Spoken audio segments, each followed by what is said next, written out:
from the Kiss 92.5 studios in Toronto. Ladies and gentlemen, This is Roz and Mocha. it's Roz and Mocha. What's going on? Hey guys, this is Bruno Mars. This is Selena Gomez. Chainsmokers. Lady Gaga. Calvin Harris. Celestia Cara. This is Ed Sheeran. You're listening to my boys Roz and Mocha. Roz and Mocha. My boys Roz and Mocha. The Roz and Mocha Show. Between Roz and Mocha, who is your favorite? Roz. Mocha.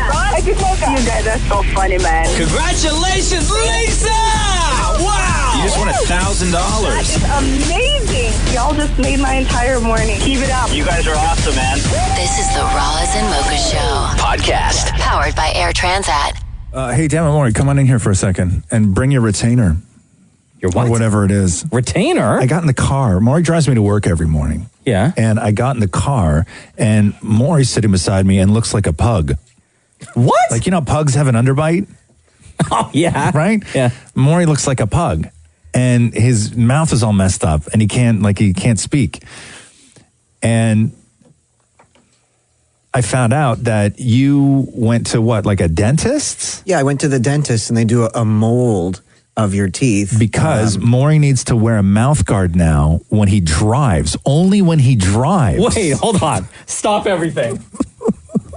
I've heard of wearing a mouth guard when, at home for a little bit. Yeah. Or at night when you go to bed, you put the mouth guard in. Yeah. When you wake up in the morning, take it out, go about your day. Yeah. I have never in my entire life heard of anyone having to wear a mouth guard only when you drive. Only when he drives. Because why, Maury? Because I clench when I drive. Right. I hold my stress in my teeth. He grinds his teeth when he drives. Because of all of the horrible drivers out there. It's because you're a horrible driver. No, I have to deal with them. I have to adapt. Don't you ever notice that whenever you and I leave the radio station at the exact same time, and we go down to the exact same parking lot, and we get into our cars at the exact same time, I always leave after you leave because you pull out of the parking spot, you reverse out without checking your mirrors, and then you peel out of the parking lot. Where the tires screech so loud. I know, I love doing that. It's so much fun. It feels like a hot shot. In 2011 I'm a bad Yaris. boy. But your show, Mocha, your mouth guard. And again, I know, I just saw you eating in there too. I know, I just need to get some egg out. Okay. That is disgusting. So these are my teeth. It's a plastic mold of my teeth. It's fascinating. So look at this. So Maury has like a protective... You know what it looks like? He looks like Sling Blade. Well, I was going to say, it looks like a hockey player, like a goalie. Like sports, like a boxer or whoever that will have to wear the mouth guard to protect But the mouth guard is only on the bottom, so his bottom jaw sticks out. I know, but when the dentist told me to put it on... Sorry, what? When the dentist told me to put it on, he said, "Oh, you look like a super cool guy." No, he didn't. Yeah, Your dad just told you you're going to look cool with the plastic Because he's mouth trying guard. to make me feel better about looking like an absolute Is it idiot. plastic or is it rubber? No, it's plasticky rubber. So both. So explain now again to people more why you need to have a mouth guard when you drive. It's because I clench as I drive, so I have to wear one of these so that my teeth don't get ruined on the top by the clenching. Wait. Does Matthew know that you have to wear this mouth guard?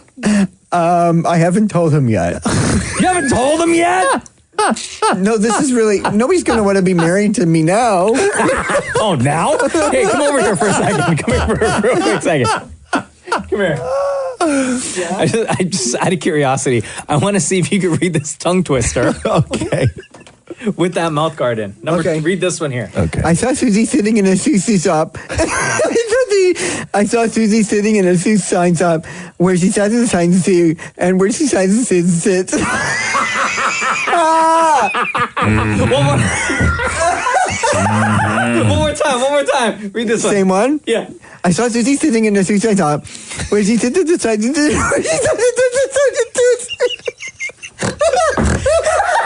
Nailed it! The Roz and Mocha Show podcast. Damn it, Maury, please come in here and bring your retainer or your mouth guard.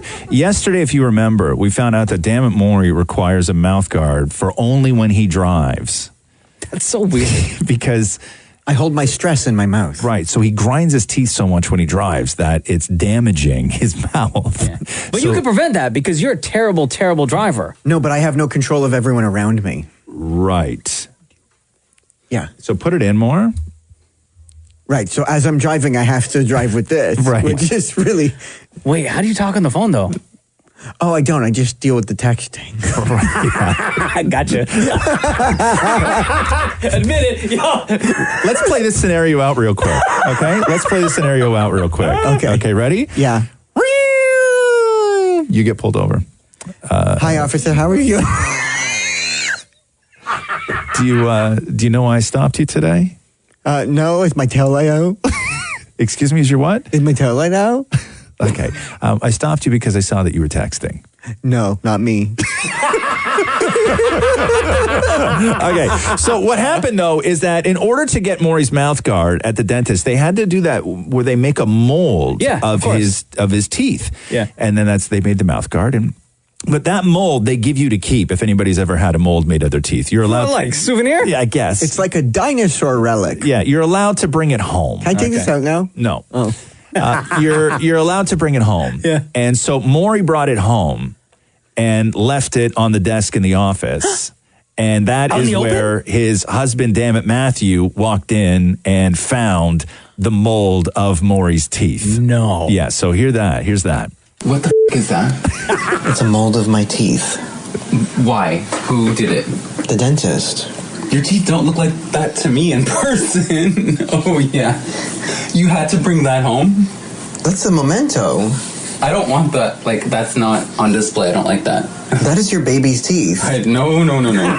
Weird. You know, that's like a kind of a cool We don't thing. need these things on shelves. No, it's a memento. I don't like seeing this. It's, you have one tooth that's really high up there. It's called your meat eaters. First of all, it looks like a clay science experiment project thing. No, it's like kind of cool. It's not cool. Like when you put your newborn's feet in copper. What?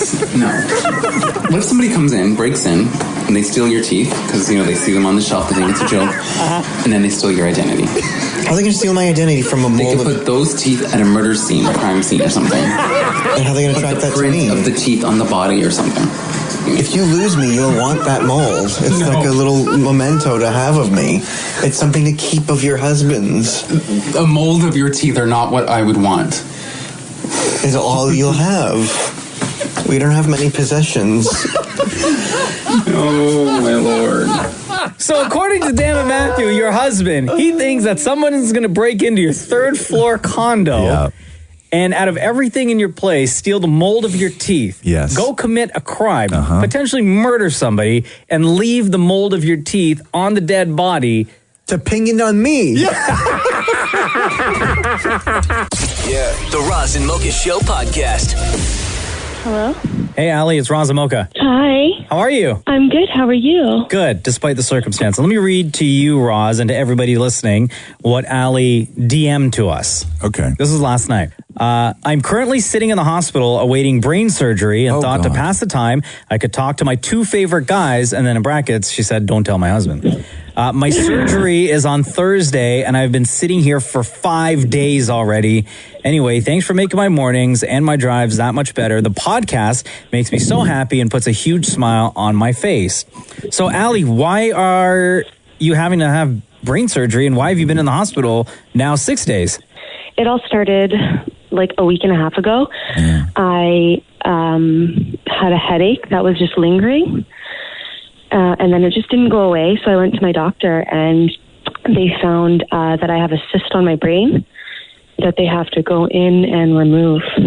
So what is that? What's this? How do you get a cyst on your brain? They don't really know if it's something that happened when I was like really, really small, or they don't know if it's something that's just kind of like built up through the years. It's just kind of unknown at the moment. Yeah. But like, does it do like how does it affect you other than extreme pain and headaches? Is there like any other sort of things that are messed up? No, not really. It's just the fact that my head has been really, really bad and makes me dizzy and gets me sick and that. How do they get it out? What do they do? What's the procedure? So they're gonna have to like go into my head and extract it, I guess. But like what part of your head? And I still have some talking to do with the doctor, to be honest, because I need to know 100% what's the procedure and even the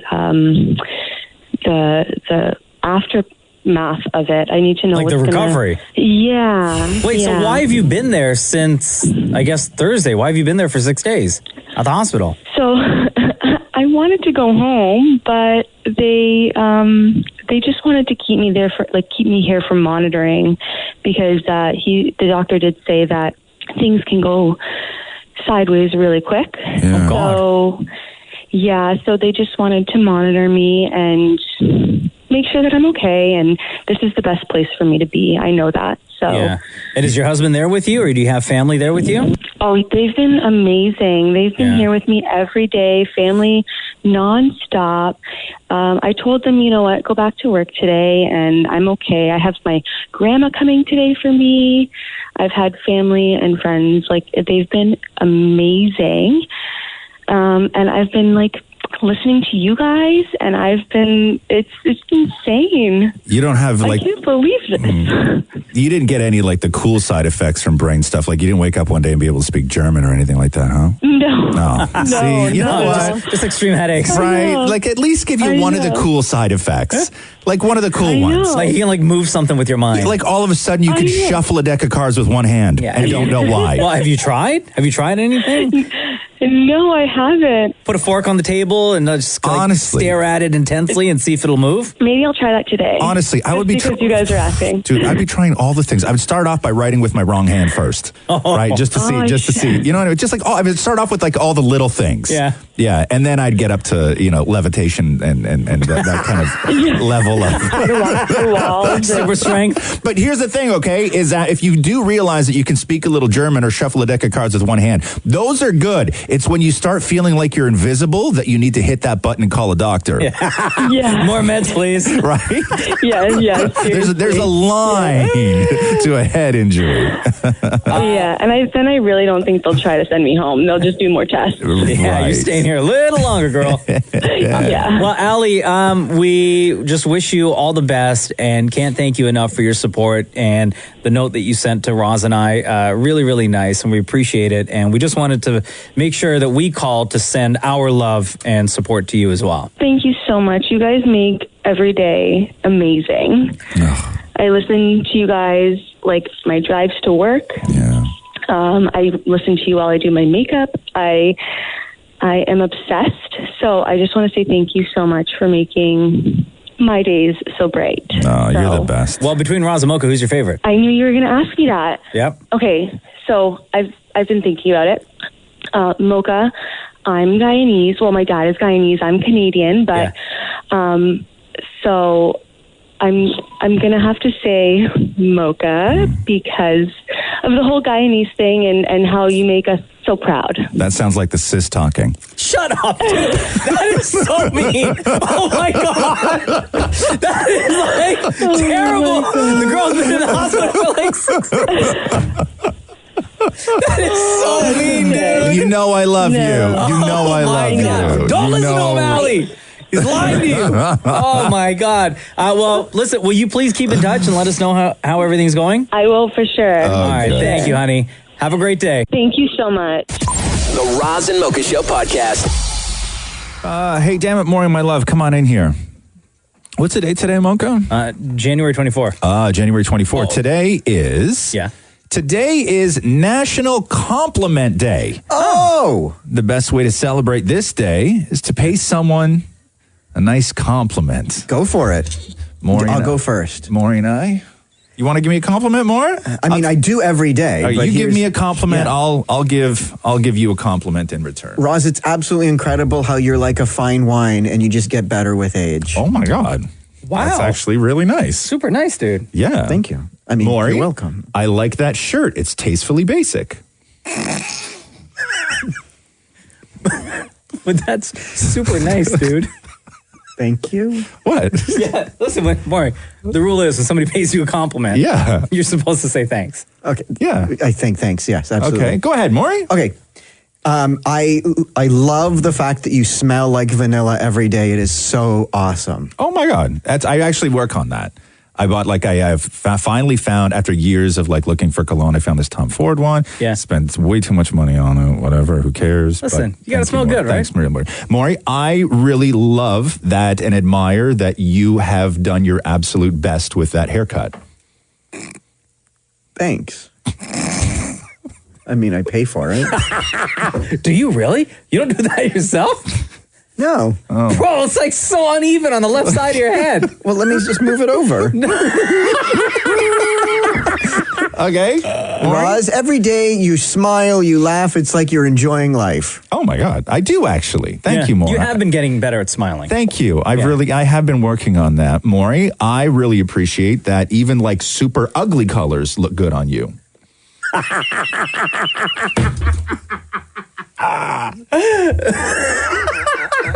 Maury, now say thank you. Thank you. I was waiting for you to stop laughing so I can get that word in there. I'm don't be rude, bro. I was laughing at something from earlier. Okay, go ahead, Maury. You are probably one of the most fashionable people I know. It's like you no matter what you wear, it just looks rockin'. Thank you, Maury. And I like the fact that you never even pretend to have money. I appreciate that. Sometimes it's off-putting when people do, so I appreciate the fact that you Thanks. that you don't. Thanks. Do you get it? Okay, go ahead, Maury. Okay. My turn. Yes, absolutely. Don't leave me hanging. Absolutely. Facial hair on you, as it's like facial hair was invented for you. That is incredibly kind, Maury. I wish, this is one of the reasons why I envy you. I wish that I still got pimples because people probably think you're much younger than you actually are. That one on your neck has been there since 2009. I should probably see a doctor, bro. Would you like to pay Roz one more compliment? Absolutely, absolutely. Your skin is radiant. It's like you tan every day. Oh my God, Maury. Wow. Yeah. And I'll tell you, one of the other things, Maury, that I really envy, even as far as the way that you grew up and the way that I grew up, is you are so lucky that you didn't have one of those parents that cared whether you went to school or not. And it shows. Thank you. Happy compliment day, everybody. The Roz and Mocha Show podcast. Hi. Hi, it's Roz Mocha. Oh, hi. Hi, what's your name? It's Alex. Roz, Alex texted us just now, and it simply reads, "We want to call you." Oh, okay. So we've been waiting for your call, Alex, and you didn't call, so we're calling you now. Oh, okay. This is so fun. This is just was a fun fact. You wanted to call us with a fun fact? Yeah. Oh, okay. Go for it. Wait, who else is there, Alex? Is there anything wrong with that? No, not at all. Who else is there?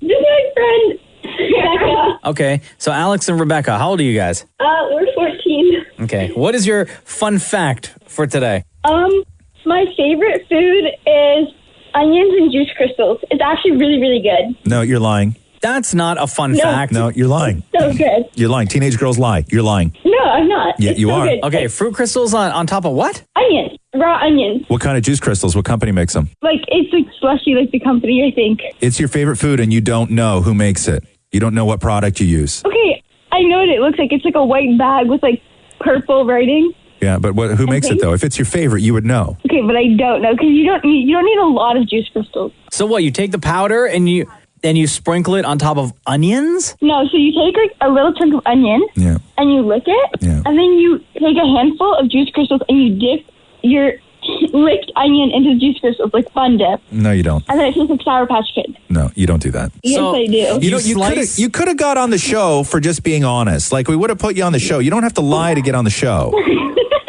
Tell me if I'm explaining this right. So you take an onion. Yes. Okay, so you peel the onion and then you slice it into what, strips? No, you don't. Like chunks, little chunks, Little chunks, and then you pick up the little onion chunk. Yeah. You lick it. You dip it in the juice crystal, and then you eat the onion. That's covered in the juice crystal, the juice powder. Yeah. No. It's like Sour Patch Kids. No, it's not. So how many times a week do you do this? We do it at camp.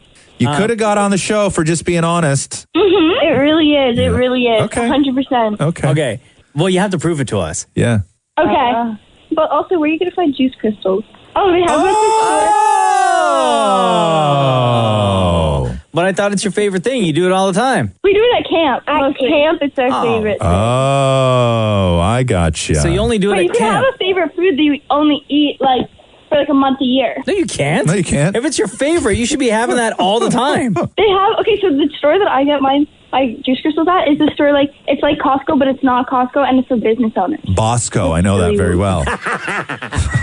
You wouldn't know it. It's called Bosco. It's like Costco, but only a little different. You wouldn't know. You wouldn't know. Membership is very expensive and very exclusive. Sorry. All right, Alex. Well, thanks very much. This phone call was rather riveting. I'm so happy that you texted and that we called you back. I suggest trying it. You guys are great. Thank you for calling in. Thank you. Bye. The Roz and Mocha Show podcast. Air Transat. Let's talk about their direct daily flights to London, England. Also, twice a week to Manchester. That is also direct. Yeah, I love London. And when you go there, it's, first of all, the city's magical. And you can't help but want to be a tourist. Other cities you go to, you don't want to do necessarily the touristy things. A lot of people are real cool. You want to go off the beaten path. You don't want to buy the books or take the guided tours, all that stuff. You want to kind of have your own adventure. Yeah. And I get that. I really do. But London is one of those places that you will benefit so greatly from allowing yourself the freedom to just be that stereotypical tourist.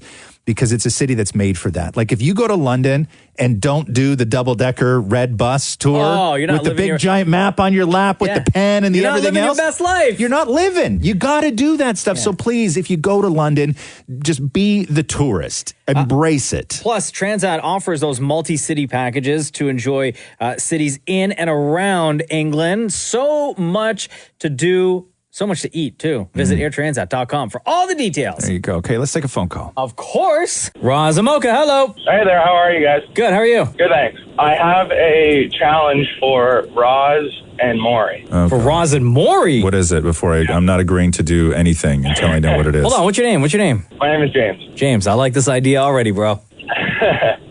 So, my wife and I love your game, Mouth Charades. Mm-hmm. And it seems that every time you guys play Mouth Charades, Roz always complains that Maury sucks at giving the clues. Because he does. So I think that Roz should give the clues and Maury should do the guessing so that Roz can see how good he is at giving the clues. No. No? Can I just defend myself for a second? Yeah, sure, Maury. I'm clearly not that bad at giving the clues because Mocha gets them all the time. Mm-hmm. Every single time. I think you're good at it. My wife and I get it all the time. Oh, your wife and you get it all the time. Please, dudes. Enough. I think Roz just struggles. Don't you know, dude, from listening to the show for as long as I'm sure you have, that sometimes when I say something, it's because of insecurity? Or you're just bad at guessing. You shut. Get stuffed, man. Yeah. Don't call up and start chirping me like that. James, how It's about not this? cool. If you and your hotshot wife think that you're really good at mouth charades, what if we gathered some things? We'll play a song when we come back. We will play mouth charades the way it gets played and see if you guys can figure out the clues. I would love to hear you guys play it. And hear me annihilate Roz again? Yeah, that would be great. Yeah, great, thanks. How's your insecurity over there, Roz? Yeah, no, listen, man. I'm just kidding. Yeah, I'm feeling really great about myself today. Yo, thanks, James. All right, thanks, guys. Have a good day. The Roz and Mocha Show podcast. I have one question and one question for you, Roz. Are you ready to lose? Stop it. And now it's time for the game everybody loves to play. Yeah! It's like charades, but you make the noise of clues with your mouth. It's Mouth Charades. So get ready, get silly, and start to make those mouth charades. It's a very simple game. Roz Mocha original, by the way. If this is your first time hearing Mouth Charades, here is how we play. It's like just regular charades, only the clues are given with your mouth, with just your sounds. Damn it, Maury will be giving the clues. No pantomiming, Maury, no using your hands for anything. Again, just sounds. And you've done so well, Roz. Stop it. Let me get the tally all set up here. I'll give you some time. We don't need to do that. It's important. All right, so what you're going to hear is before Dan Maury starts giving the clues, you're going to hear a ding to signify the start of the 20 seconds that Roz and I have to guess, and it's going to end with a double buzz. There's going to be pure silence in between. Right. And because Roz has lost last time, he goes first. Okay. Yeah, I'm ready. Sorry. I'm good. No, I'm good to go. When Roz lost the last time, Stop the time it. before that, the Just time stop before it. that, the Just time stop before it. that. Just stop it. Just stop it. Okay. People don't remember this kind of stuff. Like they don't listen to they every do. second of the show. No, they do. No, Yeah, they don't. it's They all don't over know the podcast, No, it's everything. not. They don't know the records. Okay. Anyway, damn it, Maury, please. I'm ready. That is somebody choking. That indigestion.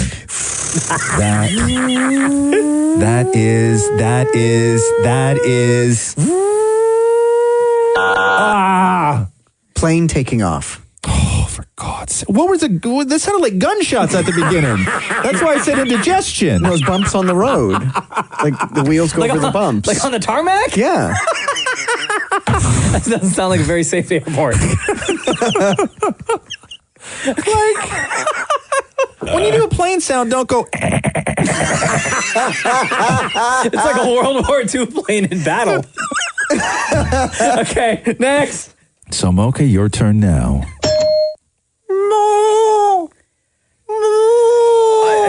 Well, that's not a chicken. A goat.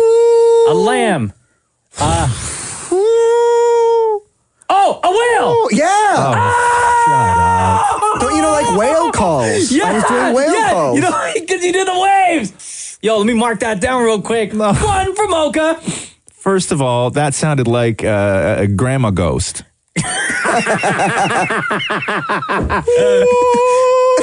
Whale. Okay. Okay. Next. Okay. Ready? Yeah. Roz word. Walking in snow. Yeah. Oh my God! Holy cow, dude! You got it! Wow. Oh my God. Wow. Remember this moment. Wow, Dude, I'm you telling got one. I'm coming back, man. Here we go. Next one. Okay.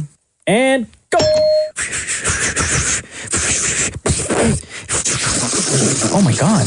That is. Mouthwash! What is that? That is brushing your teeth. Yes! Oh, shut up. Was it the brushing sound? Oh, no, it's when you did like the spitting out sound. Good for you. Yeah. Hold on, let me mark that down. 2-1 for Mocha. Next word.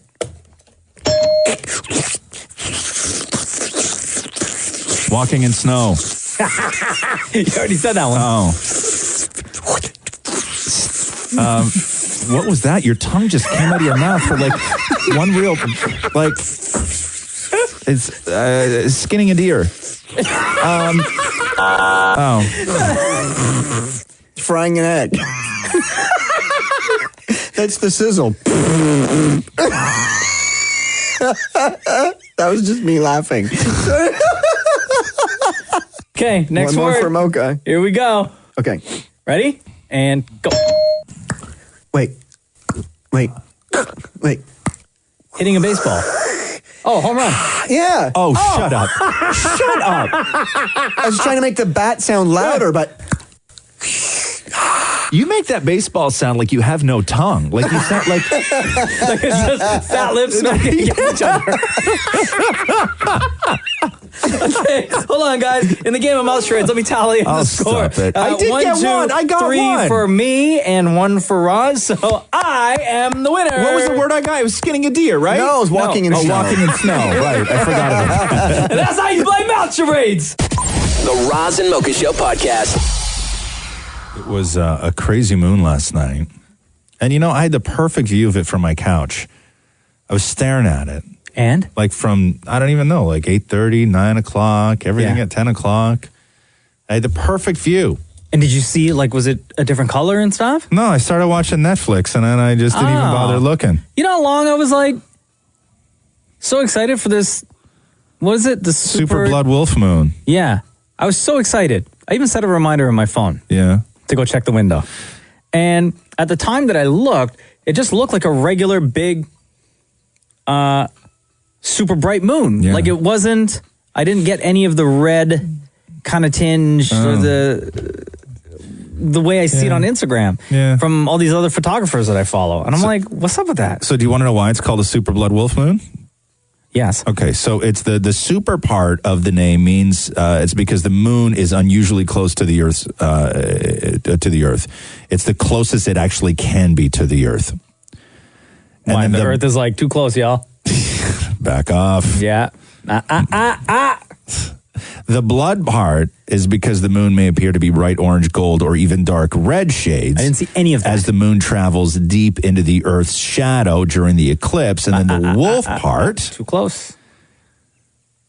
Is the full wolf moon is what they call it in indigenous culture. So you get the super blood wolf moon. And it was cold last night, man. It was freezing. I did step outside for like 2 seconds. I looked up at the sky, and it was not orange or red or anything like that. It was not bloody. It was just like a regular full moon. And I was like, this ain't special. So you were out last night more, talking to people? I can only imagine who was out at 10:30 last night in minus 35 weather, but okay. So what do you think so far? Still white. It's pretty bright. I don't understand why it's so bright. With the curvature of the Earth, I don't know. I don't know if something's happening. It looks like it's getting flat on the bottom or something. So how long are you gonna wait? Well, as long as my cigarette ends. Dude, the moon tonight, it's supposed to be red and a full eclipse. Yeah. It's red because the Patriots are red and blue and they just won 8 straight. Tom Brady, the greatest of all time. Take a look at the moon. What do you think? Listen, man, I think it's a beautiful thing, man. You want to just stop and thank God for life, man. That's what's happening, man. Does it look super blood wolf moon? It doesn't look blood. It looks bright, it looks beautiful, but it doesn't look like a blood moon, man. It's supposed to be a blood moon tonight. Yeah, that's how it goes, man. Mother Nature, man. A woman is always in control, man. Let me ask you this. Where does a man on the moon go for a haircut? You tell me, man. Eclipse it. Ah, good stuff, bro. Good stuff. Look up. I know all about it. It's exciting, isn't it? It's amazing. Does it look bloody? I didn't think it was going to be bloody as much as eclipse, and I thought it might have something to do with this bad weather. Let me ask you, what do you think of the super moon, the super blood wolf moon tonight? It's unbelievable. Your back is to it. Don't worry. You know what? Oh, wow. You're right. It's one of a kind. Roz and Mocha's Fix My Life. What advice can you guys give me? Okay, so my question is... Got a problem you can't fix? Roz and Mocha got you. Hi, Tracy. Welcome to the Roz and Mocha Show. Hi, thank you. How are you? Good. What's going on? Not bad, driving to work. Okay. How old are you, Tracy? I'm 25. 25. Okay. So, Tracy, you wrote us simply this. Roz and Mocha FML, Fix My Life. Should I still be asking my parents' permission to move out at 25? Oh, yeah. Have you had this conversation with your parents already? Well, I've been in the relationship for 8+ years, so it has come up, but every time it comes up, it's like they change the subject or something comes up that it's like, oh, okay, they hear you say that. Why don't your parents want you to move? Is it like a cultural thing, or what's going on in your house? Well, actually, they want to be 100% sure, obviously, like any parent, that it's the right guy, right time, and everything. But I just don't think that for them, in their eyes, it's ever going to be the right time because of our culture and because of just, wanting to hold on because my sibling has already moved out. What's the culture? I'm Middle Eastern. Okay. Wait, but you've been dating this guy for 8 years, you just said. Yep, 8+ years, and they've met him, and they're okay with him. They're on board. What else do they need out of that relationship and to see the two of you together to understand that you guys want to move out and be on your own? What else do they need? Do they want him to propose to you or something? No, it's actually, they don't want me to jump into anything. So for them, actually, he's told me when I was younger that he wants me to move in with the guy before I get married. So this is why I'm confused as why it's such a taboo subject in our household where it's like, okay, like it's not time yet. So I'm asking how should I ask for it and why should I ask for it at 25 and why is it like this? You've already identified the problem and you said it at the beginning of our conversation and you said it in just so nonchalantly, but like I cringed when you said it, which was the reason you can't move out is because your parents want to make sure that it's the right time with the right guy. That's not their business. Yeah. But then you also said later on that they've met him, they've spent time with him, and they like him, and then there's no But it doesn't problems. matter. Right? He could be a complete piece of garbage. So, like, They could hate him. nothing is good enough for you to leave the house. Well, personally, I just think that the problem started because in the beginning of the relationship they didn't like it, whereas now they're okay with him. So I'm confused as why, if they like him now, why is it still a question? It shouldn't be. They have no control over your life in this way. You're a grown woman. What happens if you went home today after work and you looked at your parents in the face and said, "Listen, I'm moving out"? They wouldn't support me 100%, but they would. Who cares? They wouldn't be happy with it. Obviously. Who cares? So are you in a position right now where you can financially be okay on your own if you move out of your parents' house? Yes, I'm a teacher. Yeah. Okay. Yeah. So make it happen. My question is, Roz has a daughter. So Yeah. Roz, you have a daughter. Of course I do. Mocha, it's a little different because you have a son. How would if she came to you at 25 and you were still a little iffy? How would you want your daughter to ask? But no. You are so deep into this world, hon. You are so deep into this world. I have, as a parent, the only thing that you can do is hope that you raise a kid who is compassionate, kind, intelligent, makes good choices when they can in life. Okay, that's it. If I am parenting a 25-year-old and still holding control over her life decisions and who she chooses to love and where she chooses to live at 25 years old, I've failed. Okay. I get what you're saying. Okay? I failed at that point. Not only have I failed a little, I failed a lot. That is a failure of a parent. It's not a supportive parent. It's not a protective parent. That is a parent who failed. Okay. So how would I bring this up to my dad? Tell him he failed, or how would I bring this up? You're a grown woman in love who teaches children for a living. You can make your own decisions. And that's for him to understand. You don't have to explain it to him because you shouldn't have to explain that to him. Yeah. Yeah. You sound like a great person. You're in a wonderful relationship from what you told us. You have a full-time job. You should be able to live. Like, this is the point in your life where you need to be on your own. Or you need to move in with this guy that you love. Yeah. Start your own life, right? Like, how long are you going to be under your parents' roof living the life that they want for you and not living the life that you want for yourself? You're never going to be happy that way. Yeah, that's very true. You guys make great points. Yeah, if I bring it up the way you said it, maybe it'll bring him some reality into the conversation. Yeah. Right. And instead of saying, how long am I going to be under my parents' roof? Every time you think about it, say, how long am I going to be under my father's foot? Because that's what it is. That's true. All right, Tracy? All right. Thank you, guys. Oof. I love the show. Thank you so much. We're going to follow up and find out how everything went. All right. Sounds great. All right. Take care, Tracy. Roz and Mocha's Fix My Life, only on KISS. All right, it's Roz and Mocha. What's going on? Listen, I was in the exact same position as this young lady that just called in. I have super traditional Spanish parents, whatever that means. 24 years old. My girlfriend and I wanted to get engaged. We got engaged. My parents were against it. Same situation. They didn't think I was responsible enough to move out on my own. Immigrating to this country, I think they kind of put an umbrella over my brothers and I and my sister. I was the first one to move out, and long story short, they were so against the whole thing that they didn't even come to our wedding. Oh, wow. Really? Wow. Are you still with your wife now? I've been married to my wife for 10 years now, so Okay. it's probably the best decision I ever made in my life. We moved out, got our own place, bought a house. Same with her. I was saving money. And I don't know what it is about the Spanish culture sometimes. I'm not trying to get controversial or anything, but, man, some of these immigrant parents, I think they're just so worried about our futures coming here and, how they sacrificed everything. And, yeah, I paid for my own bills, too, but they still hung that over my head about them having a roof over my head, right? I don't think people realize how manipulative parents can be. And, Yes, and it starts when kids are very young. You know, kids are always seen as the ones who are manipulative, but parents can be extremely manipulative, and it starts young. And for some households, that doesn't end. Like, it never ends. And then you get into a situation like the situation you're in. Yeah. You know, or the situation that and it goes bad fast. And it goes, but it never ends. It took almost, I want to say 2 years for that healing process to work. Yeah. But in the back of our minds and hearts, like, my parents weren't at my wedding. Like, that forever will be instilled in the back of my head. What's your name? It's Fernando. Thank you so much, brother. Have a great day. No problem. Take care, guys. The Roz and Mocha Show podcast. This is the time of year where cuddling actually happens, and it's fun. This is your one time a year where you cuddle? Because it's cold, right? You don't cuddle all the time? I don't think people cuddle as much in the summer. Like, this is gosh. cuddle season.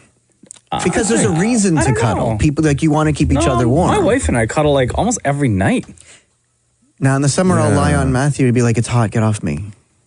Like, okay, like, even if you guys are watching TV, you won't, like, both lay on the couch. Not in the summer. Spoon? Not in the summer. It's Really? too hot. And that's why now is glorious. We have air conditioning. See, because I don't mind cuddling in the summer because I have air conditioning. I'm not allowed to turn it on. The bills are too high. Wow. The rent is just too damn high. No, because I find cuddling in the summer when people are like, when Catherine and I are both wearing less clothes, I like that feeling because it's a lot of like skin touching skin. Yeah. Don't you guys walk around naked all the time anyway? I don't, but they do. Because in the winter, it's like my hoodie against her robe. And then I start sweating more in the winter when we cuddle than when we do in the summer. Interesting. Yeah, because in the summer, it's just like skin on skin. You just keep peeling layers. But Right? the wintertime, But in it's the like winter, you're cuddling for tick warmth. fabric on tick fabric. Yeah, like you're cuddling for warmth in the winter. Like it's not a sensual thing in the winter when you're cuddling. You're cuddling. No, but like there's a purpose. There's a purpose. I know, but here's what I get in the summer, right? In the summer, when I cuddle with Catherine, she will sort of, cruise up on me and, put her head on my shoulder, put her hand on my lap. In the winter, what I get is I sit on the couch and she sits on the edge of the couch and she jams her freezing cold feet under my ass. Yeah, right? Like that's what you get in the winter when you cuddle. I don't mind. Fall cuddling. Can we say fall cuddling is the best cuddling? And spring then. Okay, there we go. The Roz and Mocha Show podcast. I want to talk about the tickle monster. Sorry, the whistle monster. Sorry, never mind. Man, I had big plans for this too. I was like, no, not today. I'm so ticklish. No, the whistle monster. So last night during the Rams game. Yeah. Shut up, Maury. Why is losing his mind? Don't laugh at me. You're such a jerk. You know what, though? Yeah. Side note, tickle monster has got to be a regular in your vocabulary if it came out of your mouth that easily. Okay. What, Maury? Say again? Can you introduce us to the tickle monster? No. Does it come at you with both hands and all 10 fingers? No, it's okay. There's a big thing going on here that I want to talk about. Yes, tickles. Stop it. No, the whistle monster from the football game yesterday. So everybody's watching this Saints game on television, and it sounded like in the stands somebody had a ref's whistle. So it was really confusing to people who were watching it on television because it sounded like every play was being stopped as soon as it started. So listen to this. Came here, and the Rams going to the quick snap. Oh, yeah. And the play action again, Goff just gets rid of it. Getting as close to Goff as he can to here. So they snap it fast. Pass is caught by Anderson. Third down coming up. Hold on. How's that allowed? Okay, so fans started freaking out. Someone take the whistle away from that Saints fan. Annoying, somebody said. May I ask why the Saints fan with the whistle hasn't been ejected yet? But here's the thing, is that the guy, the whistle monster, his real name is Leroy Mitchell Jr., and he wears a giant whistle on his head. Okay. He's one of those guys that dresses up for a football game. I love it. But that's his natural whistle. He doesn't have a whistle in his mouth. That's his natural whistle. Hold on, He's like what? some sort of crazy whistling savant who has an ear-piercing natural whistle. So that's all lips and tongue. That's all. Are we talking about the tickle monster again? Okay. No. Yes, it's all lips and tongue. Okay. That's the man's natural whistle. So I have two examples here of what he sounds like. These are people who were close to him recording him.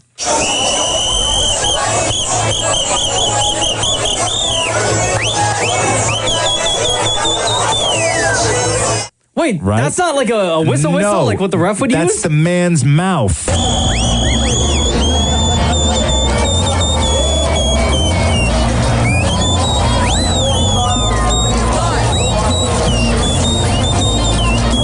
All right, that's impressive. Right? And he's at all their games. Like, this is guys, he's always there. Super fan. Yeah, he's a super fan. Who can whistle the best out of you two? I think, Can you even whistle? Yeah. No. Hold on here. I'm going to ask you again. Can you even whistle? Yeah. What does that mean? Yeah, that's like a yes or no. I can. Try. Okay. Come on. It may be too loud for you You don't know guys, how though. to. Okay, yeah, I'll back up a little. Back up. Okay, Hold on. ready? Yeah, I'll back up a little. Everyone turn the volume down a little bit. No problem. I'll back Just up. in case. I'll back up. See? Is that Loud. your best whistle? Loud, right? Try again. Oh, super loud, right? Maury, can you whistle? Can I whistle? You guys can't whistle. Come on, Maury. Nah, you're just blowing wind out of your lips. No, but listen. Yeah.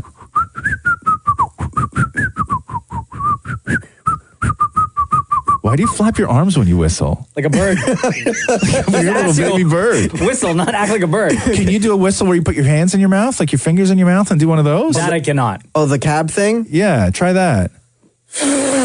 Can you do it, Roz? I don't know. I used to be able to. Oh, almost. Hold on, let me try. I gotta wet my lips. Okay. Give me a second. No, Look this way. no, sorry.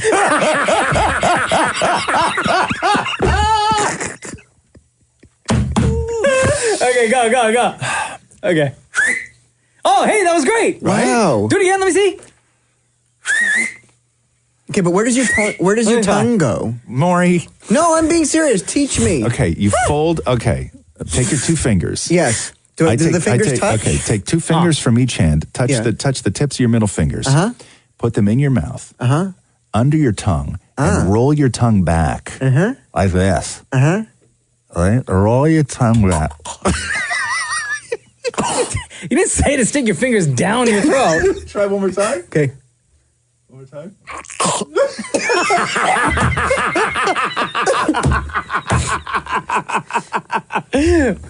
I know, so loud, right, guys? The Roz and Mocha Show podcast. Hi, it's Roz and Mocha. Who's this? It's Sonia. What's going on, Sonia? How are you? I'm good. How are you guys? Good morning. Good. Okay, you wrote, "Hey, Roz and Mocha, my name is Sonia. I don't have social media, so I can't even submit a question to you guys. I wanted to know, as someone who doesn't have social media anymore, do you feel like you just want to purge yourself from it? Just delete everything and go off the grid? People think I'm really weird for not having social media anymore, and I just want to know your thoughts." Wow. So why did you decide to get off social media? I was kind of going through a weird time in my life, and I just felt like I kind of needed to hide from the world, and I felt like what I was feeling wasn't what I was posting online. So it was like a slow progression. I first deleted first Twitter, then Facebook, and then finally Instagram. How old are you, Sonia? 26. I'll tell you, I have so much respect for somebody who has zero social media presence. I think it is so punk. There's nothing else that is the most rebellious thing that you can have now is zero social media footprint. Mm-hmm. It is. It was hard. I find it so, like, I have so much admiration for somebody who can live like that. I'll tell you, I have a good friend of mine, a guy I work with at ET Canada, who is actually in charge of all social media for ET Canada. Yeah. He has never had his own social media. Really? Never. No Facebook, Nothing. no Twitter, Nothing. no Instagram. Nothing. Really? Nothing. Why? Do you say why? Doesn't want it. Has no need for it. But he's in charge of all social media, and he has no social media. That's wild. Yeah. That is crazy. Yeah. So how long has it been now, Sonia? Almost 2 years. Does it feel good? Yeah, it does. Sometimes I do miss the fun accounts, like the puppy accounts and the fitness accounts, but I don't really care to look at people's lives anymore at all. So when you have your free time, as most of us right now, what we do is go to our phone and go to Instagram and Twitter and Facebook and stuff like that. What are you spending that time doing? I YouTube a lot. Yeah. Oh, okay. Okay. Yeah. Yeah. I mean, YouTube is social media, but you don't post on YouTube. You don't have a YouTube. Nothing. Okay. Yeah. It's. I admire you. I don't think that you should. I don't think that you should go back. I think that it's a real freeing thing. Like I look at you like a free person.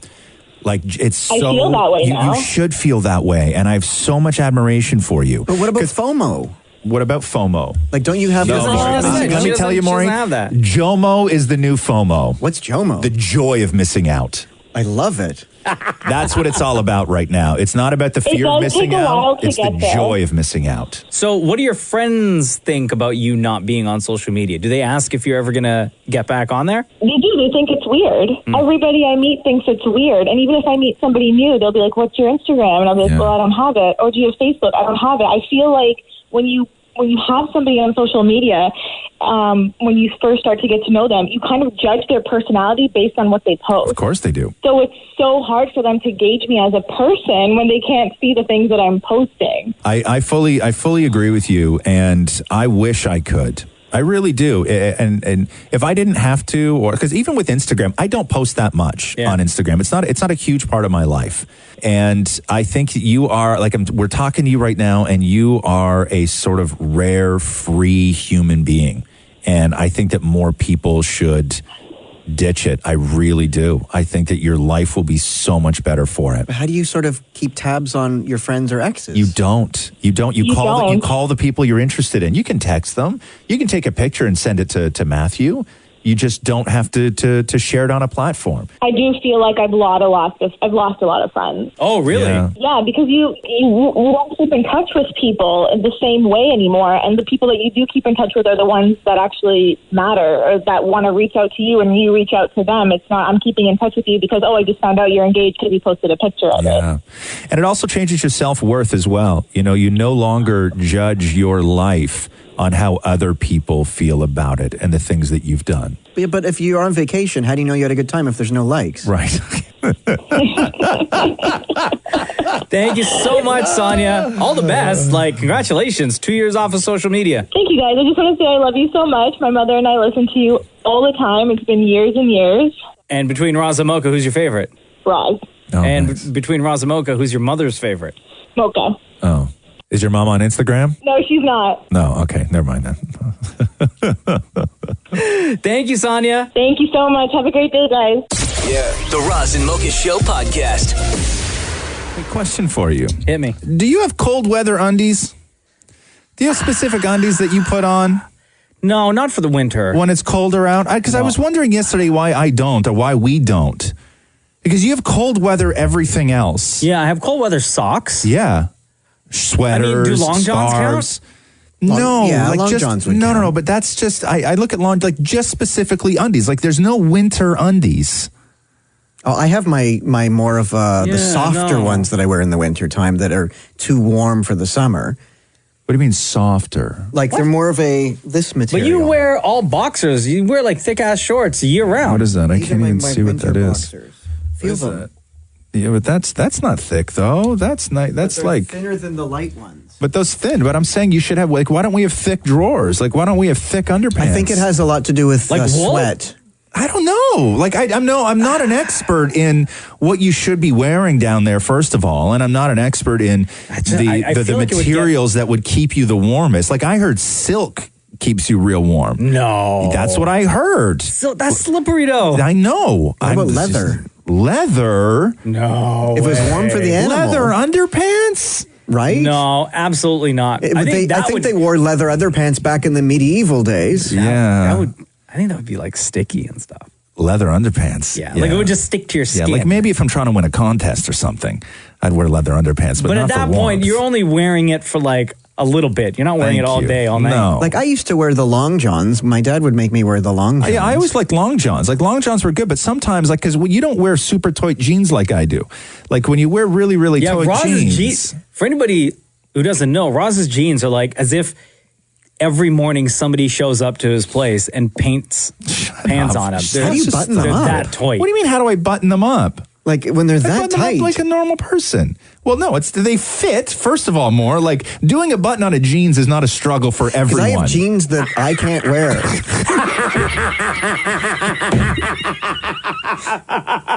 Not everybody has that problem. But you don't have to go. Maury, every single morning before he goes, okay, now pretend you just saw a ghost. Jeans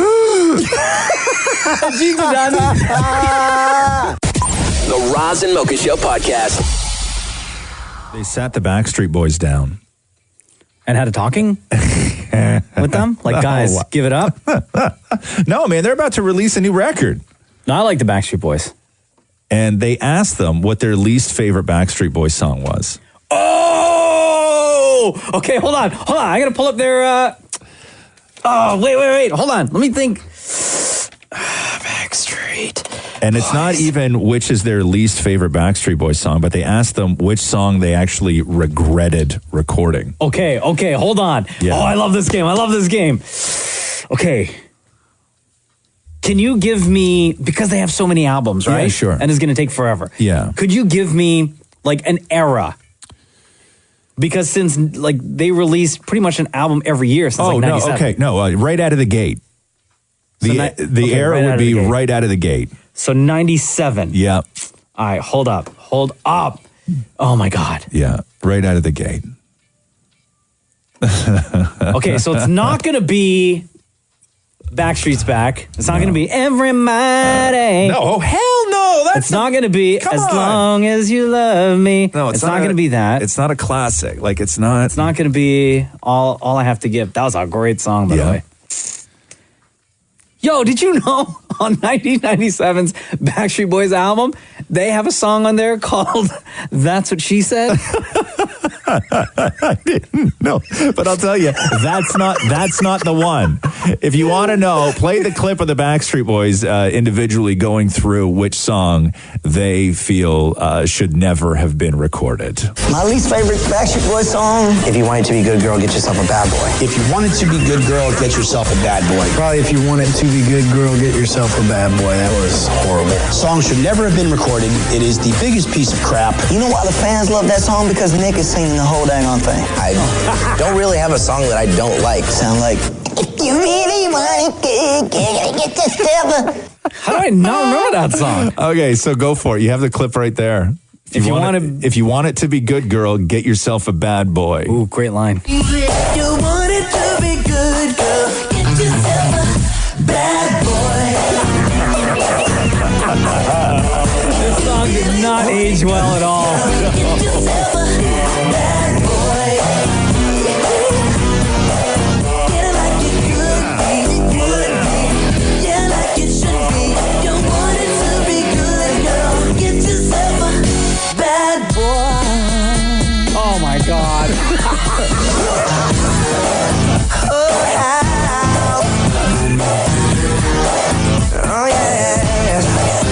If you like it innovative, better get some more creative, honey. This is terrible. This is from the era where even guys wanted to sound like Britney. Well, this is from that era where they all came out at the exact same time. There was one way to sing, you know. There was a real way to sing it, and then Britney sort of nailed it. Yeah, nailed it, and all the dudes even started singing like that. Like it's really, God, that song's awful. That's terrible. That song is awful. If you want it to be good, girl, get yourself a bad boy.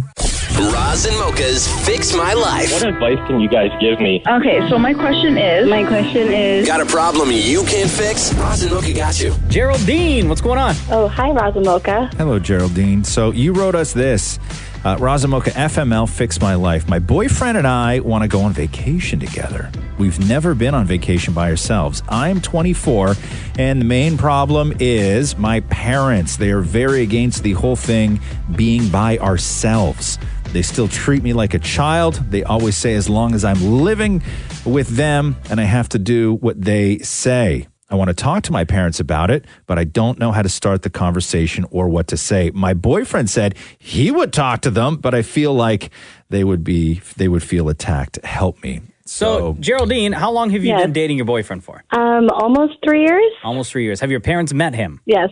Okay. Do they like yes, him? all the time. I mean, like, yes, they really like him. I mean, he's been on vacation with us, like our whole family vacation. Yeah. But we've never been alone, so we want to go by ourselves. What is their problem? You're 24. What's their issue with you taking a vacation with the man that you have been with for 3 years? I don't know. I think they're just very traditional, and they're still in like the traditional ways.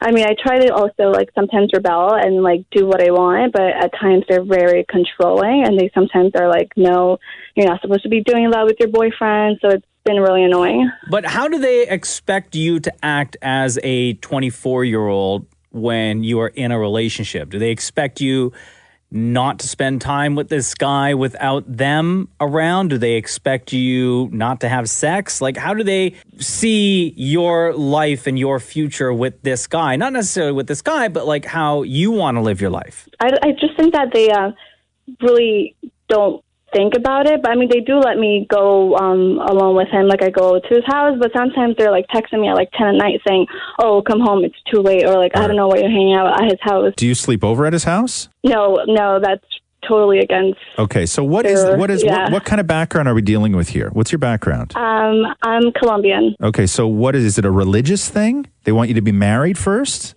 I don't necessarily think that's it. I think they're just, I don't know, I just think they're very traditional, but I think that's what does that mean? The way they were raised. Yeah, no, what is that? I just think that that's the way they were raised. So that's something that you don't do. But I guess what I'm getting at is, at what point will it be okay for you to do all of that? That's my question too, because it's like last year, we had like an argument about it, my boyfriend and I. So then about going on vacation together. So I'm like, okay, next year when I'm 24, but it's still the same thing. Like, there's still no, like, we went on vacation this last summer, and we all did, and he had his own room, and I had to room with my siblings because it was totally against me being in his room. Okay, so hold on. Why are you still living there?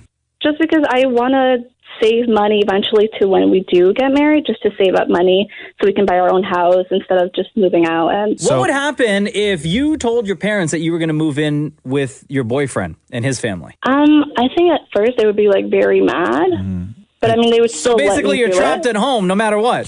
I mean, I think that if I was to say like I'm going to move out, they'll be like, okay, well, like, are you sure? But I mean, eventually they'll let me do it. So they would be okay with you moving out, but not be okay with you going on vacation for a week with your boyfriend. I mean, I think they'll like argue with me the same way that they would argue for me going on vacation. But I mean, like, I always play, like, because my sister got married at 19 against her wishes, so I think they're also like scared of that. Okay, so a couple of things here, and we can just keep the answer short. Okay, I'm just going to fire off a bunch of things here. Have you given your parents any reason in the past for them to not trust your decisions? I don't know. No. Have you had a conversation as a 24-year-old adult, a serious conversation with your parents about boundaries? No, I haven't. That's where you need to start. Okay. Okay. Boundaries need to be established. Now, you are grown. You can make your own decisions, but you also have to be willing to accept the consequences for those decisions. Okay. So if decisions that you make are going to damage the relationship with your parents, you need to be prepared for that. Yeah. But sometimes to establish those boundaries and to get your parents to look at you as an adult and not this sort of reflection of them as a child, you have to have these conversations. And it's living under rule as opposed to living with your family. For some reason, and it doesn't seem to be religious or cultural or anything like that, your parents don't trust you enough to make your own decisions. And that's where the conversation needs to start. Okay. It's not about the boyfriend and it's not about vacation. This is a much bigger thing. Okay. It's sounding a lot like they're manipulating you into thinking that you can't make these decisions. When you're 24 and you go to your boyfriend's house and they're texting you at 10 saying you're out too late, that's a problem. If you have not given them reason in the past to question your decisions, if you haven't had problems with drugs, if you're, with the law, with all of this stuff, if you're just a normal, smart 24-year-old woman, they should be okay with you making those decisions yourself, but they're not, and you need to get on this fast. Okay, yeah. I mean, I wanted to have a conversation with them tonight about the whole thing, so... Yeah. It comes down to respect. You can respect them. They can respect you, but there needs to be boundaries. Also, do you pay your own bills at home? Yeah. You do pay your own bills. You pay for your own car? Yes. Okay, you pay for your own cell phone? Yes. Okay. Dang. Okay. So listen, you're in a good place because all of that stuff they can hold over you. Well, you're under our house and we pay your bills and we pay your car and we pay your phone and we pay your groceries. We pay all this stuff. So stop acting like a child. You want to be taken like a grown up, start acting like a grown up, but you already do all that. So now you just got to talk about boundaries because it sounds like your parents have some really jacked views. Okay. Yeah. All right, Geraldine. Thank you. Love you guys. Roz and Mocha's Fix My Life. Only on Kiss. You okay? Yeah, I'm good now. I got a DM from Clint who says, "Hey, Roz and Mocha, I'm a big fan of the show. I have an awesome riddle for Damn It Maury." Oh, no. Lord have mercy. Are you ready? Yeah. Okay. A cowboy entered the town I'm on already Friday. picturing the cowboy. He stayed 3 days and left on Friday. How is this possible? Again? A cowboy entered the town on Friday. He stayed 3 days and left on Friday. How is this possible? So he arrived on the Friday, and he stayed 3 days. Correct him on dumb. And left on the Friday. Yeah. The horse's name is 3 days. Excuse me? Like he rode into town Yeah. and stayed on 3 days and left on Friday. The horse's name is 3 days. Brilliant. Wow. Brilliant. Jeez, you really... No. Here's my thing more is that... I just blew my own mind. No, What? first of all, The wrong answer? No, first of all, Maury, the horse's name is Friday. The horse's name is not 3 days. Oh, you just gave it away? Yes, because you're wrong. You're wrong. No, but can I also not be? Or am I so right that your head is spinning on a top? I'm actually thinking that might be the case. Here's Clint continues in his note to us. Hopefully Maury can figure out that the horse's name is Friday. The world will be blown away. But you got the answer wrong, though. No, but I also got it right. No, let me read it again. A cowboy entered the town on Friday. He stayed 3 days and left on Friday. How is it possible? Because Maury was saying that if the horse's name was 3 days, that he got to town on Friday, he stayed on 3 days, which is the horse, and then left on Friday. So he actually showed up and left on the same day. But the horse's name is Friday. No, but meaning I also recreated a new riddle. But the horse's name is 3 days. Right. Boom! Boom! Okay, yeah, I guess that could work. That could actually work. Thank you, Clint. No, I can't allow this to happen. Maury, you got it wrong. Okay? The horse's name is not 3 Am I days. so right No. that you're just so shocked that I'm smarter than the world? The horse's name was Friday. The horse's name was not 3 days. Or is it now? No. Here we go. The Roz and Mocha Show podcast. Hi, it's Roz Mocha. Oh, hi. Hi, what's your name? Vanessa. What's up, Vanessa? Hi there. Good morning. We love your show. My son Matthew's 8 years old, and he insists on he's too shy to talk to you, although he loves you both. Okay. He puts on he asks Google Home to play you guys in the morning, and he wants to say he thinks that the Ariana Grande song is bacon eggs at the end where she says thank you next. He says it sounds like bacon eggs. I don't know if you've ever heard this. Steak and eggs or bacon and eggs? Bacon eggs. Bacon eggs. Oh. Bacon eggs. So does he sing that around the house a lot? Yes, he does. Oh, okay. And he doesn't believe me. I'm speaking to Roz and Mocha. Do you want to say hi? No, he's too shy. He loves you guys, but he's shy to say hi. I'm wondering, even though Can you put us on speakerphone for a second? I can. 1 second. Okay, and it's Matthew, right? Yes. Okay, Matthew, you don't have to talk to us because we get that, man. You just do you. But Mocha and I just wanted to tell you that at the end of the Ariana Grande song, you are 100% correct. And I'm looking at the lyrics right now, and it says bacon eggs. Your mom's wrong. There you go, Matthew. So you can go to school today and tell everybody that you know that Roz and Mocha are right. Yeah, your mom's wrong. That's amazing. Thank you, guys. Later, guys. The Roz and Mocha Show podcast. When it comes to tech and your personal information. Everybody gets freaked out with what Google knows about you and what Facebook knows about you. Yeah. Things are much different in China because China, they run on a completely different sort of closed system, whether it's their social media, the apps they use. Their whole lives basically run on one app. It's where you order your food, you do your banking, you get your car, you do everything. What a great idea. It's one app. Yeah. And your information isn't as precious there as it is here. And there's a new app in China that tells you if you're within 500 meters of someone in debt. Hold on, what? Get out of here. Why would you want to know that? Okay. Why is that information available? Because they have your credit score. Like everybody knows what you owe, right? Yeah, so but it's still. by giving all citizens an identity number that will be linked to a permanent record, like a financial score. Everything from paying back loans to behavior on public transport will all be included. So this is an episode of Black Mirror, okay? Different cities and states have different versions of this at the moment that will all come together in one big giant database in order to keep track of everyone's everything, basically. So one aspect of this social credit system is this new app. They're trying it out in a northern province right now. And the app will alert people if they are within 500 meters of someone in debt. Oh my God. That is crazy. But wait, you would have to have that app open, or like I guess your notification would be turned on? I assume people there have the app open all the time. You have to, right? So that's the notification. The app's name translates to, in English, Map of Deadbeat Debtors. Oh no! I can't go to China. Come on. This is Black Mirror. This is Black Mirror. We are living in Black Mirror. Maury, as soon as you step off that plane in China, everybody in and around your area, their phones would be buzzing off, and it would just sound like this. Warning, But what do you do with that information if you're like, it says so-and-so is in debt? Okay.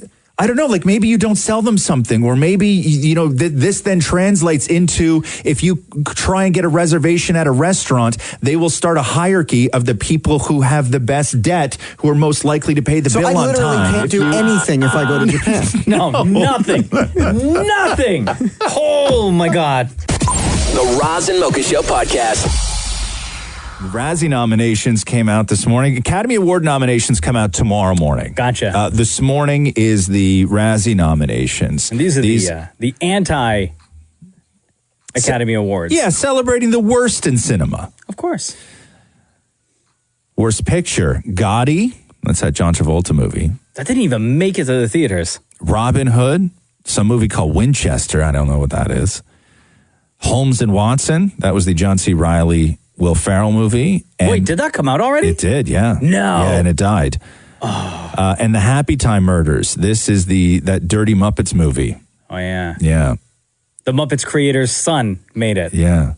Worst actress, Jennifer Garner and Peppermint. Bro, we just watched that movie on Saturday. Yeah, what'd you think? It's all right. Yeah. Amber Heard in London Fields, Melissa McCarthy in The Happy Time Murders, and Life of the Party. Helen Mirren in Winchester, and Amanda Seyfried in The Clapper. Worst actor, Johnny Depp, his voice only in Sherlock Gnomes. Will Ferrell in Holmes and Watson, Travolta and Gotti. Donald Trump as himself in Fahrenheit 11/9, and Bruce Willis in Death Wish. Supporting actor, Jamie Foxx in Robin Hood. Ludacris, his voice only in Snow Dogs or Show Dogs. Joel McHale in Happy Time Murders. John C. Reilly in Holmes and Watson. And Justice Smith in Jurassic World. Worst supporting actress, Kellyanne Conway as herself in Fahrenheit 11/9. Melissa Gay Harden for 50 Shades Freed. Kelly Preston for Gotti. Jazz Sinclair for Slenderman. And Melania Trump as herself in Fahrenheit 11/9. So those are your... So out of that list, nominees. I feel like John C. Reilly and Will Ferrell would be cool enough to show up to that show. I highly disagree. Really? Why? Because Will Ferrell in real life isn't like, he's not the Will Ferrell you see in Step Brothers. No? No. He's a fantastic performer. But I don't know. Maybe he would. Like they but would he's just show been up on and just like kind of goof. Yeah, I don't know. I on the don't whole know. thing? I don't know. I don't know if he would goof. Usually the people who do show up are the least likely to show up. It's like when Halle Berry showed up, like nobody ever thought that Halle Berry was going to show up to the Razzies. Yeah. Like she's not a comic. She's not one of those people who could just go and Wait, riff. but who goes? Who goes to the Razzies? Nobody. But every now and Industry then. people, like press will go. But Will Ferrell, I'm with you on this, Roz. Like Will Ferrell takes, like he likes being funny, but he takes his craft very seriously. Very. And if you give him an award for being Yeah. terrible, then that's an insult to him. Yeah. Hold on. Let me. Because So what time? didn't Sandra Bullock, I think, also show up one year? Maybe. So Halle Berry, I know, showed up. Sandra Bullock accepted her Razzie Award. For what? Like Speed 2? Hold on here. Yeah, That's such a terrible movie. So here's the list of people who have accepted their Razzie Award. Okay. Bill Cosby. Okay, next. I thought Tom Hanks. No, Tom Selleck. Hanks? Tom Selleck. Okay. Tom Green. Ben Affleck. Halle Berry. Sandra Bullock. Jamie Dornan. Yeah. And Dwayne The Rock Johnson. For what? In For, like, 2018. For Baywatch, probably. Yeah, for Baywatch. Yeah. Yeah, sure. Why not? That's Yeah, why I yeah. think like somebody like Will Ferrell Yeah. or John C. Reilly would show. Yeah. I don't think they can show separately because it's for that movie and it would be kind of a diss. So he did his video, like he posted a video saying that he accepts. Like some people do videos. Yeah. They just like if you can't make it to an awards show to accept, you do Hey, the sorry, I'm on tour right now, or I'm filming this new movie. And But Sandra I Bullock accept was the award. actually there. So was Halle Berry. Like she showed up at the podium, was like, give me that award. Damn. The Roz and Mocha Show podcast. How are you? Oh, I'm good. Everybody freaking out still over the Academy Award nominations yesterday. What are people freaking over? It's at this point where, well, first of all, the debate yesterday really turned into whether Black Panther was worthy of an Academy Award nomination. For Best Picture? For Best or just Picture. in general? For Best Picture. Okay. No, like, my God, the technical ones, of course. Yeah. And I'm always bummed when those Marvel movies aren't. Yeah. But whether it deserves for Best Picture, because the big headline was that it was the first comic book movie to get Best Picture, which somehow makes it seem that it's the best of all time. Which it's not. Which it's not, but that is the sort of spin. How else do you categorize the first comic book movie out of all the comic book movies to get nominated for Best Picture? And then also it got 7 nominations, so like, and a lot of them deserving. Costume is for one. I think that it 100% give it costume, because normally those categories go to some Elizabethan movie where it's, you know, a Marie Antoinette type style with the big wigs and the big dresses, and then they walk away with it. And you're like, whoa, did you see what they did in Black Panther with costuming? Like all that was created inside somebody's head with no reference. I agree. And then you have to look at the category, because years ago, they, if you remember, expanded the Best Picture category to include more movies. It was always 5, but then people said the popular movies like Black Panther, will never get a shot at being nominated for an Academy Award because it's all the stuffy sort of arty house movies that were fine. And so they expanded it for exactly this reason. So something like Black Panther could get nominated. I don't know. In my opinion, the greatest comic book movie that has ever been created is Infinity War. I'd highly disagree with you. Really? Yep. When you have all those characters, all the CGI, the story, everything. Yep. Because there is one movie that was nominated for more Academy Awards than Black Panther. Which is? The Dark Knight. Oh, I forgot about that one. The Dark Knight was nominated for 8 Academy Awards. Because I'm a Marvel guy, right? But The Dark Knight came out in a time when there was only 5 films in the Best Picture category. Ooh. What would I rather? You know what? I actually would rather, if I had to pick between Infinity War and Dark Knight, I will always choose Dark Knight. And The Dark Knight was the only comic book movie that I can remember where an actor from the movie was nominated and won. When has that ever happened? So to say, after yesterday's Academy Award nominations, the GOAT, that looking at Black Panther sitting with 7 nominations and one of them as Best Picture, to somehow perceive that as being the best comic book movie of all time, you got to look back. Because it's not just comparing it to the Marvel movies or the sort of new wave superhero movies. That's all I'm thinking of. You got to go back to Dark Knight. Or Batman Returns. Just kidding. Remember the one with Mr. Freeze? Arnold Schwarzenegger? Oh, that was the worst. The Roz and Mocha Show podcast. Hi, Roz and Mocha. What's going on? Hi there. Hi, who's this? It's Suzanne and my 2 boys, Braden and Finian. Wow. Suzanne, Braden, and... Graydon and Finian. Yeah, Brady and Finn. So what's going on? So we're on our way in a month on a 23-day Disney trip. Oh, my God. Okay. We're going to do 5 days at Disney, then we're taking a 14-night Disney cruise through the Panama Canal. Yeah. And we are going to Disneyland 3 days later. Wait, so where do you start? You start in... Orlando. In Orlando, Florida. Then you do the Disney cruise, and you end up where? Back at Disney. San Diego.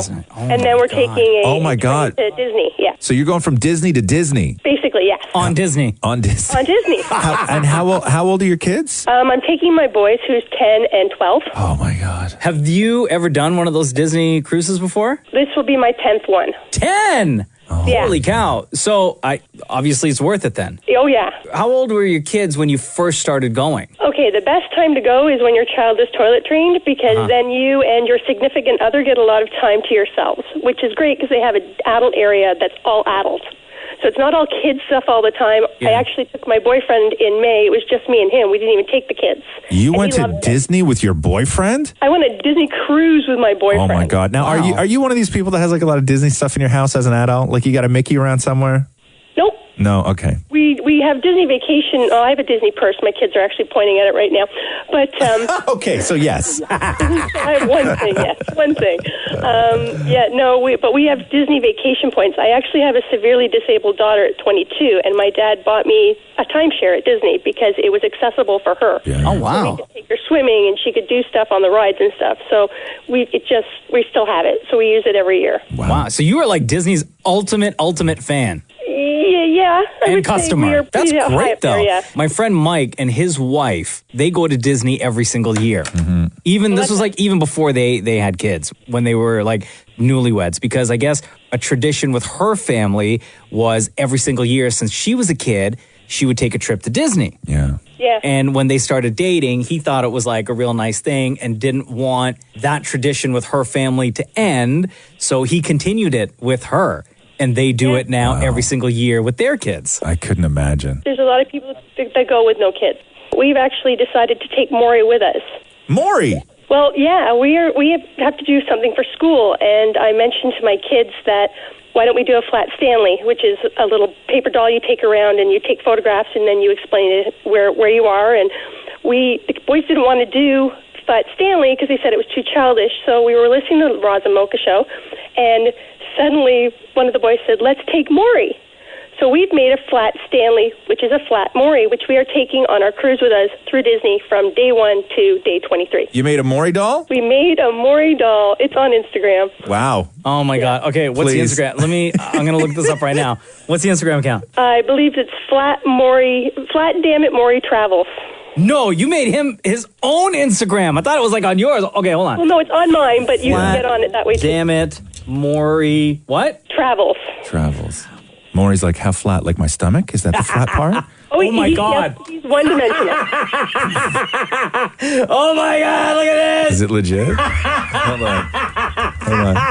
Oh, my God. Everybody listening right now, please go to Instagram, type in Flat Damn It Maury Travels, hit follow, and we'll be able to follow over the next 23 days. He has an entire suitcase so far full of clothing with different clothes. We have snorkeling gear. We have a pirate costume. Formal wear. There's one, he's in a Mickey outfit right now. Oh, there's one picture here that it's a yellow shirt, and written on the front it says swim, sun, and sand. You should get him one that just reads dudes, dudes, and dudes. Awesome. Thank you so much. Oh, my God. And please make sure you tag us in all of that stuff that you do on vacation, okay? Thanks. All right, love. Take care. Have a great trip. Thank you. The Roz and Mocha Show podcast. Quickly, Soulja Boy is accusing, because last week he accused Drake of stealing his flow? Yeah. What does that mean, steal somebody's flow? Word for word, steal lines from his songs. Or the way he sings it. Or the way he sings it. Is that what the flow is? Yeah. The Does way anybody you remember who sing it? Soulja Boy is? No. Like, he had like a handful of popular songs. His probably biggest was from, it was way early, 05 maybe, called Crank That.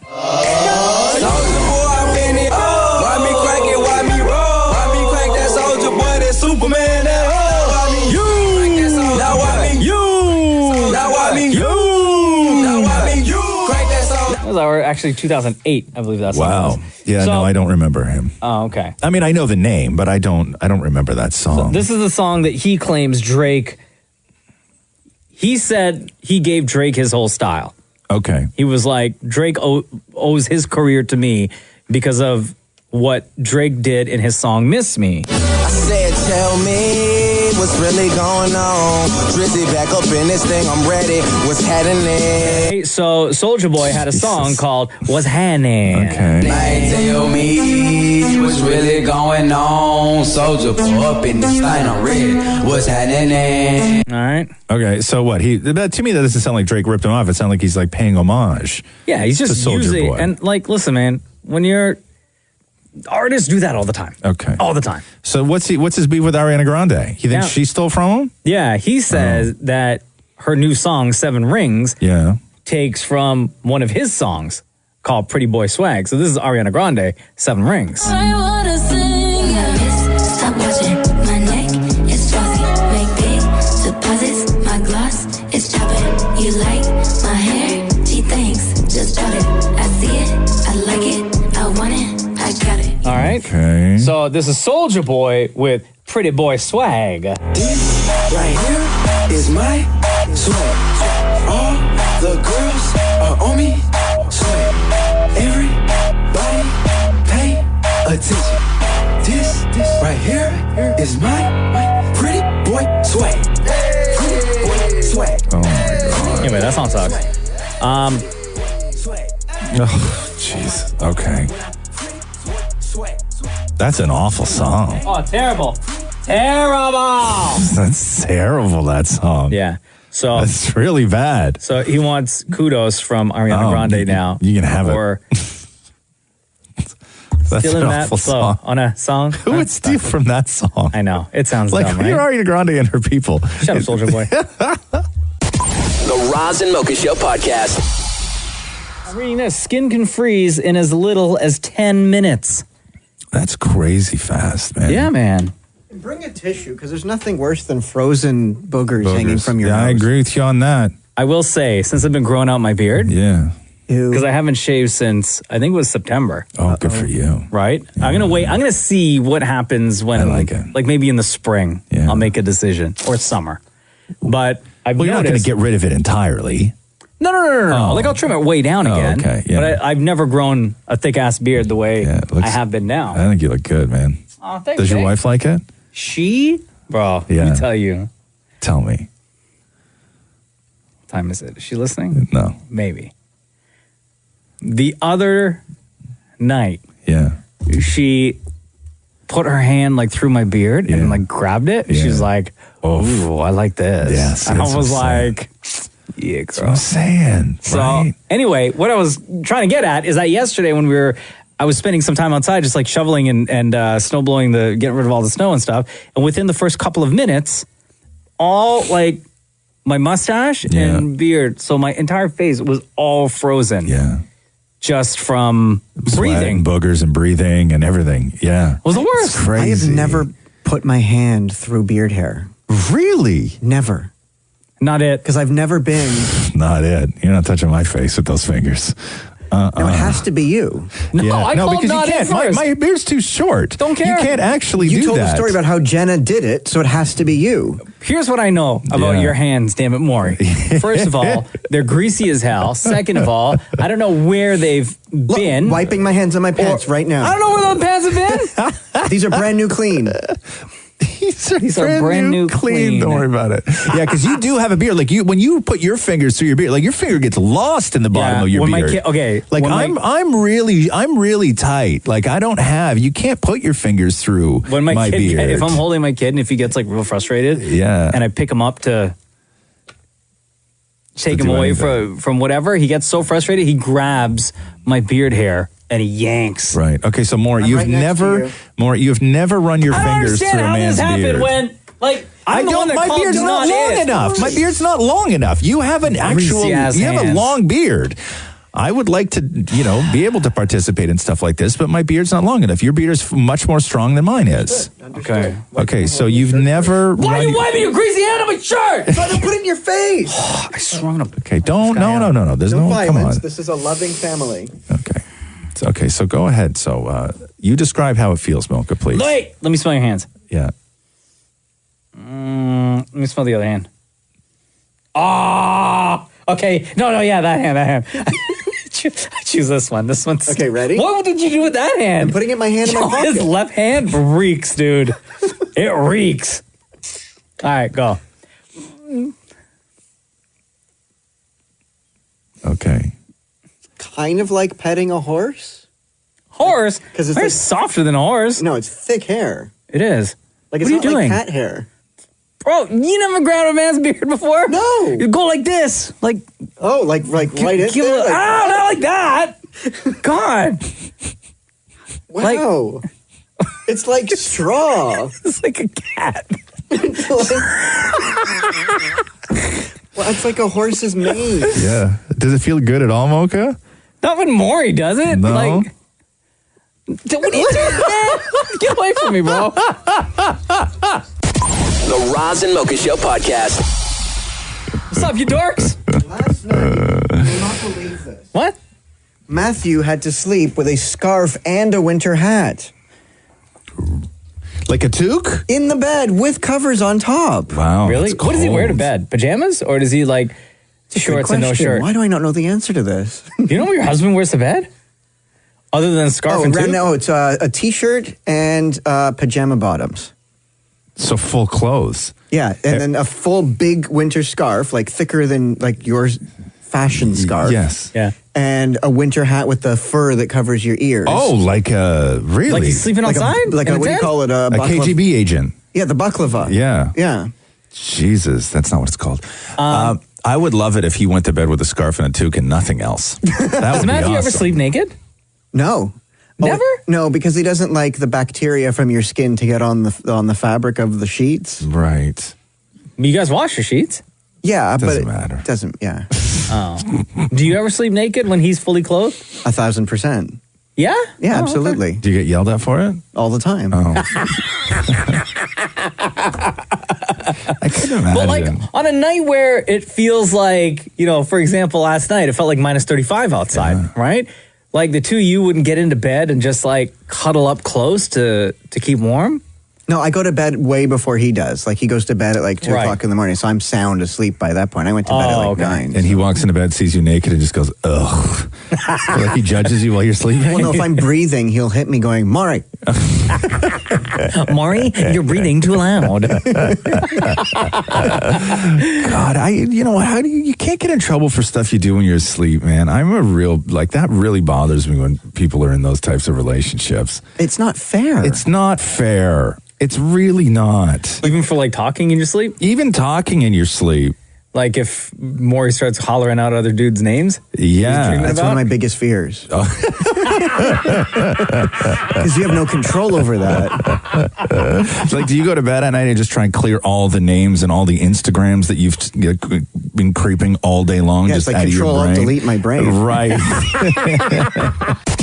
The Roz and Mocha Show podcast. I don't know when you're going to learn, Roz. Don't answer my phone? No, I still get it. I get excited when the phone rings. I really do. I still do. And I don't care who it is. I still answer. I answer all those unknown numbers. No, you don't. Yes, I do. The scams? Yeah. And I still, every time and I don't even get mad anymore. Like when I answer my phone and I'm like, hey, and all I hear is,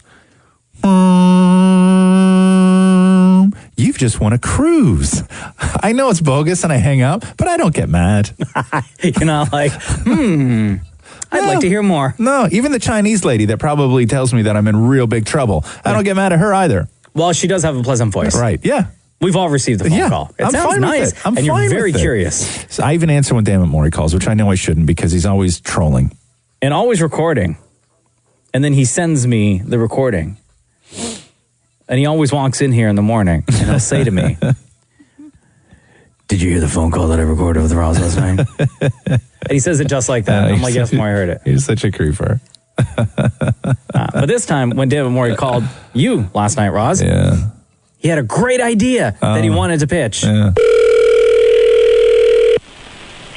Yo. Hey, how are you? Hey, what's going on? Are you warm and cozy? No, it's freezing. Are you indoors? Yeah, I just got out. I have an idea that will warm your heart. Hello? Hello. Because I'm always out to make a little extra money, right? So I'm thinking you could hire me to shovel your driveway. Just be better with your money. You make plenty of money. Dude, we pay you well. Yeah, but I could make more by shoveling your driveway. I already shoveled my driveway. I shoveled my driveway. That's my driveway. I know, but wouldn't you rather somebody like me do it and you pay me? No, I don't want you here. No, but you could stay indoors, give me the shovel or whatever utensils, and I could go outside and shovel it for you for like... What? Like a spoon?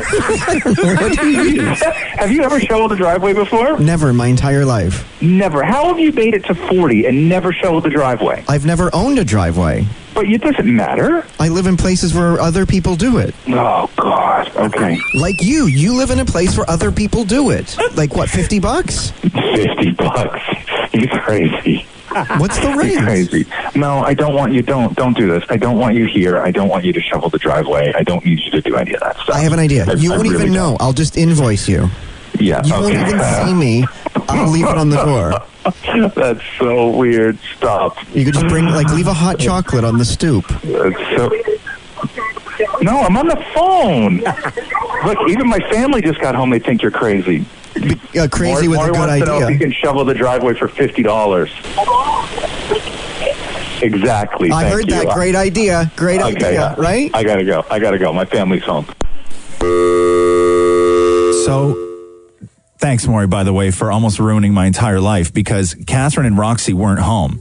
Catherine walked through the door just as I was running out of the living room with the phone to my ear going, no, stop doing this. I don't want you at my house. Oh! So she thinks I'm having an affair. Oh! Right? So afterwards, I have to then explain Maury's giant idea to Catherine. Oh, no! So thanks. Roz and Mocha's Fix My Life. What advice can you guys give me? Okay, so my question is... Got a problem you can't fix? Roz and Mocha got you. Hey, you there? I'm right here. So, Lewis, you wrote us this. My question is, what are you guys willing to do to pursue your dream? How far are you willing to travel? Would you leave everyone you know and love back in Toronto? I've always wanted to work in a mine. I packed my stuff in a car, traveled for 3 days, and moved to British Columbia. It's hard being on my own in a very tiny town after finding someone I fell in love with in Toronto 1 week before I had to leave. Damn, bro. That's right. That is crazy. So your dream was to work in a mine?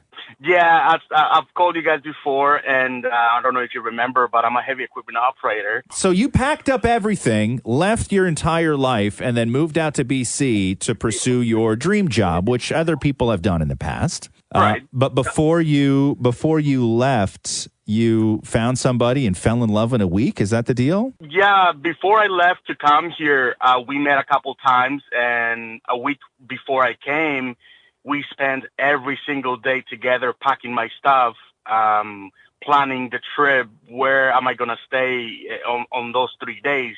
He booked every single hotel along the way just so I could stay and spend the night. Like I didn't have to do anything. He did everything for me. So are you guys like able to travel back and forth to see each other at all? Well, I actually have been here since September. Oh, okay. And we've been communicating every single day since then. I've traveled just to see him over Christmas. And now we have another day in February that we're going to meet up in Vancouver just to catch up and see how things are. But that's another week that we're going to be spending together. So what are you hoping for? Are you looking for us to tell you to quit your job and move back to Toronto and follow your heart? Or what do you need help with today? I don't know if I made the right decision. Well, one of the reasons is because I found him and I really, really like the guy and I love the guy. Yeah. But also, you know, Toronto is a humongous city, and I moved to a town of 2,000 people, one Tim Hortons, one A&W. I have no cell phone signal here. I have no friends. I have no family here. Yeah. I'm just me living in the wilderness right now. But you love what you do for a living, though, right? It's been really, really hard. But yes, I'm trying. I'm getting the hang of it. Yeah. But it's been really, really rough. And So I was not expecting that. Is your end game, is your plan to stay out there, or are you using this to get more experience so then you can move somewhere else to do what you're doing now? I think it's for the experience and just to say, you know what, I can do things on my own in a completely new environment. But I think my end game is to go back to Toronto or go closer to my family and my friends again. Yeah. I would say that, you know, for the most part, I'm a big believer in jumping. Yeah. And I will always support somebody who makes a grand gesture to themselves and they just take a leap and they just jump. And who knows if it's going to work out? Nothing has to be perfect. And you will go from a city like Toronto to living in a town of 2,000 people with one Tim Hortons and one burger place. You know, that's a jump. And you made that jump. Now, if it doesn't have to work out, and we always feel bad when we make these decisions, these monumental life-changing decisions where we feel that because it required so much effort that we have to see them through, you know, and we have to, you have to sort of stick by it because of how other people may look at you. You don't. You can leave anytime you want. You're free to do whatever you want to do and jump again. And if now you want to follow your heart as opposed to your passion, make that jump, man, and just keep jumping until you land in a spot that you feel gives you purpose. Wow. I guess you're right on that point. Yeah, I understand what you're saying. You know, I'm not a big believer in, you know, having your job define you and shaking up your entire life and sacrificing so much for work. The end game on that is you feel like a loser. Yeah. And you want to find purpose, you want to find perspective, and, you know, I would say the most important thing in life is to just find somebody who you can make laugh and they make you laugh, and on all the right days when you need a hug and you need a laugh. And those are the sort of things that you're going to carry through life. I'm not saying ditch everything for love because, again, that's a sucker move most times. Yeah. But, you know, just keep jumping, man. Keep jumping. You're not stuck. Lewis, if it makes you feel any better, similar to what you did to pursue your dream, at one point in my life, I left Toronto. All my family, friends, like every single person I knew, because that was the city I grew up in, right? And I left everybody, and I moved out. It was the first time I ever moved out of my parents' place, too. And I moved to Calgary to go work for a radio station out there. And I was there literally by myself for about a year. But I had to make that jump. Now, different situation because I wasn't in a relationship at the time like you are right now. But I made that leap. I was terrified, but I knew it's what I had to do to work on my craft, to work on what it is that I just love so much, with the hopes of coming back to making my way back to home, back to Toronto. And it all worked out in the end. Thanks, man. I really appreciate the support, guys. And I really, really needed those words of encouragement. All right, Lewis, thanks so much, man. You guys have a good day. Stay warm in that cold. Roz and Mocha's Fix My Life, only on Kiss. Feels good to be here. It sure does. What's the date today? Today is January 22nd. Today is, I don't want to do birthdays today, celebration of Life Day. This day encourages older people to take a step back and truly appreciate their grandchildren and children. I like that day. Sure. It's Hot Sauce Day. I love hot it's sauce. Also National Brownie Day. Maury, I swear to God, it would be so great if you had a brownie and hot sauce today. I have a brownie. brownie. Shut up. I have a brownie. Get out of here. Yeah. Is that from your lunch? Like you were going to eat a brownie I bought today? a brownie. Do you have hot sauce too? I have hot sauce in my bag. What are you, Hillary Clinton? Brownie? Yeah. No, Hot you sauce. don't. Why do you have hot sauce? I don't think that you're a hot sauce kind of guy. Well, it was on the shopping list of things for me to get today, so. Oh my God. Have you ever had, okay, so what kind of brownie is that, first of all? It says brownies. Oh, brownies, brownie. It's okay. Wait a minute. It's hold like on. when I was a kid and we didn't have a lot of money, and my mom would buy chips, and the brand name on it was just chips. It came in a big giant clear garbage bag that they kept in a box in the pantry, and used to just go in with a bowl and just open the bag and just scoop right out of it with a bowl. Someone takes a bite and they're like, "What is that?" Chips. Chips. Just chips. Duh. Wait, I have a question. Yeah. You're not going to take the hot sauce and put it on top of the brownie, are you? I have no idea. What did you want me to do? Yes, I would asked like for you to both do these- that. Okay. Really? And if we have an old person, bring them in. I see one sitting across from me right now. He's talking about you, not me. Thanks. Okay. All right. Explaining your jokes. What kind of hot sauce did you buy? Click. All right. Okay, so throw some hot sauce on there. Well, we're celebrating today. If you want to celebrate as well with us at home, it's very simple. You just take a brownie and put hot sauce on it, and then you too will be able to celebrate Hot Sauce and Brownie Day. Okay, That Maury, looks hold on. disgusting. Hold on. It smells like hot chocolate. Okay, Maury, go ahead. Okay. That looks, oh my God, that looks so disgusting. You can't tell somebody something looks disgusting when they're about to eat it.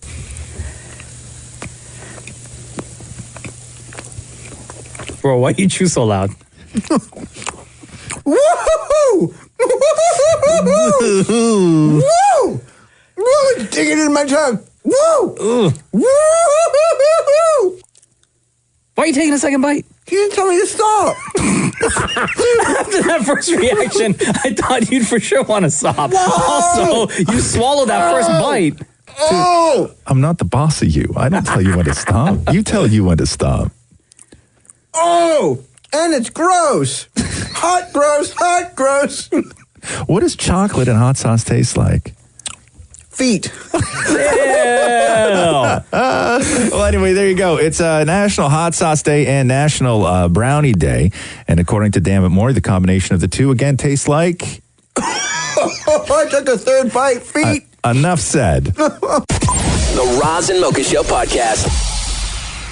Question for you. Let me go through the story, and then if you, Mocha, have a comment, or Maury, or more importantly, anybody listening.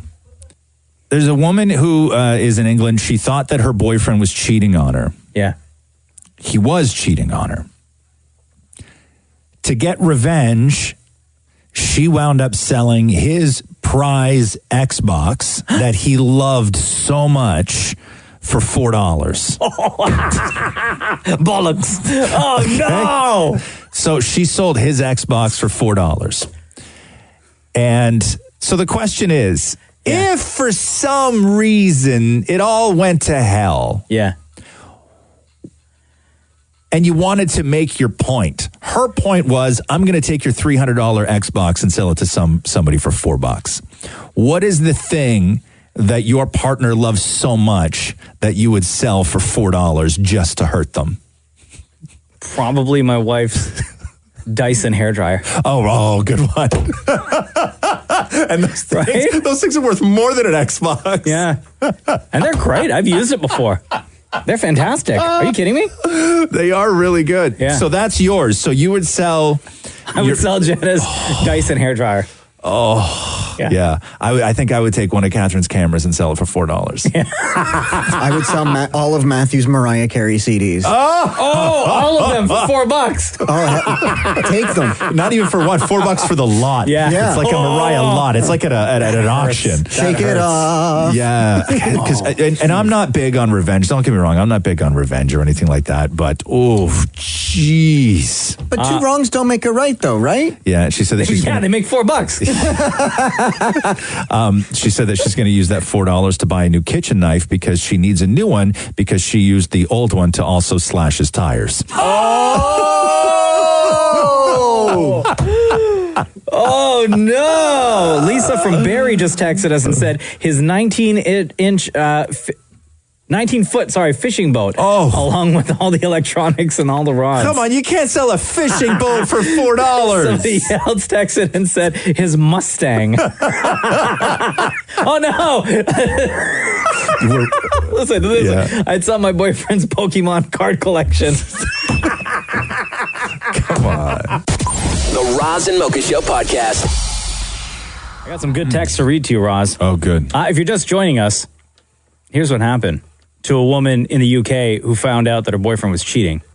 So she sold his, in a state of revenge, her boyfriend was cheating. She took his prized possession, which was his Xbox, and sold his Xbox for $4. She also threw in his $60 headset and a few $100s worth of games. But to just hammer her point home, she sold the man's Xbox for $4. So the question was, if it all went to hell and you found out you're being cheated on, what is the thing that you would take of your partner and sell it for $4 just to hurt them? Somebody wrote and said, I'd sell the dog or her phone. Oh, jeez, that's savage.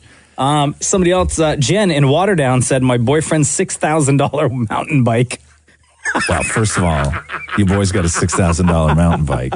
That's impressive.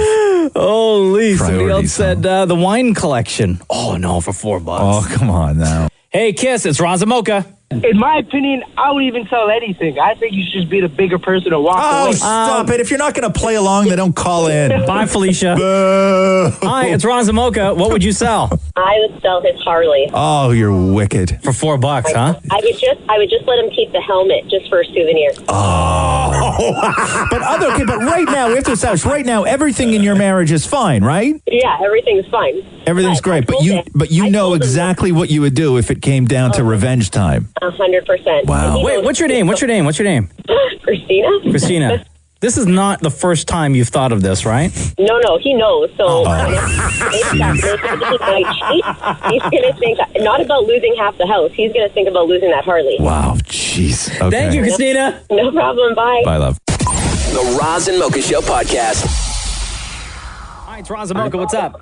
Hey, I just wanted to say what I would sell. Yeah. I would sell her fake hair extensions. Oh, dude, that's savage. But you sound like you're already angry at them. Yeah, because it just happened. So you guys got my head going. Oh, you just found out that your girl's cheating? You got it. Oh, no. Okay. How long had you guys been together? 2 years. When did you find out that she was cheating? Over the holidays. Do you know the person she was cheating with? No, I just saw it on Tinder. You saw it on Tinder? Yeah, she was on Tinder. My friend said, hey, is this your girl? I said, yeah. So how long had she been cheating? Like, how long was she with this next guy? Or was it like a one-time hookup? To be honest, I don't know. Once you do it, you're out. Like, I don't deal with that. Yeah? How did you approach the situation? Did you bring up the Tinder account? I got him to screenshot me the picture, and I said, is this you? And then that was it. Like, you just know. He got caught. What'd she say? Nothing. She tried to defend herself, but at that point, there's nothing really you can say with your profile, your name, and your age on there, right? Did you guys meet on Tinder? No. No, you didn't. Right? Did you know that she had Tinder? No. Damn. Man, that's like Tinder's it's oh yeah. So what are you gonna do now? Like hook up with her sister or something? No, I'm gonna sell her extensions for $4. Oh. Wow. All right. Send me the link. No problem. Thanks, bro. The Roz and Mocha Show podcast. Damn it, Maury and his husband, damn it, Matthew. We love their relationship, the damn it's. The arguing, the fighting, the bickering, the love. There's so much love. Yeah. It's okay to fight as long as you make up. Have you guys made up yet over this? Oh, yeah. Yeah? All right. They were in the kitchen, and Matthew wanted to make poached eggs.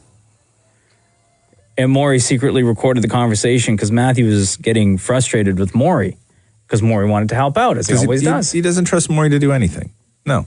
At all. Okay. Yeah, Maury's shaking his head. Yep, you got that right. And here's what happened. No, because you're going to ruin eggs. I'm not. Yes, you are. I'm not going to ruin. Then get me the regular eggs for trying poached. Oh my God. You're not.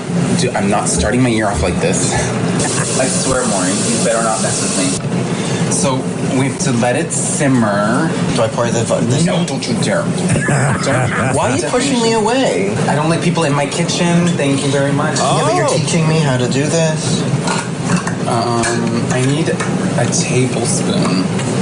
No, like a measuring tablespoon, not an actual tablespoon. Is a tablespoon not a tablespoon? I don't know, so I need an actual tablespoon. I need the measuring cup tablespoon, like the It's a tablespoon. Where is it? I don't see it. Okay, so it looks like it's simmering. It looks like it's boiling. I need to bring that down. Well, in order to get something to simmer, it has to boil first, then it simmers. No, I think simmer means before the boiling point. No, simmer means boiling, then you bring it down to a simmer. It's at 3 inches of water. How am I supposed to get a measuring tape?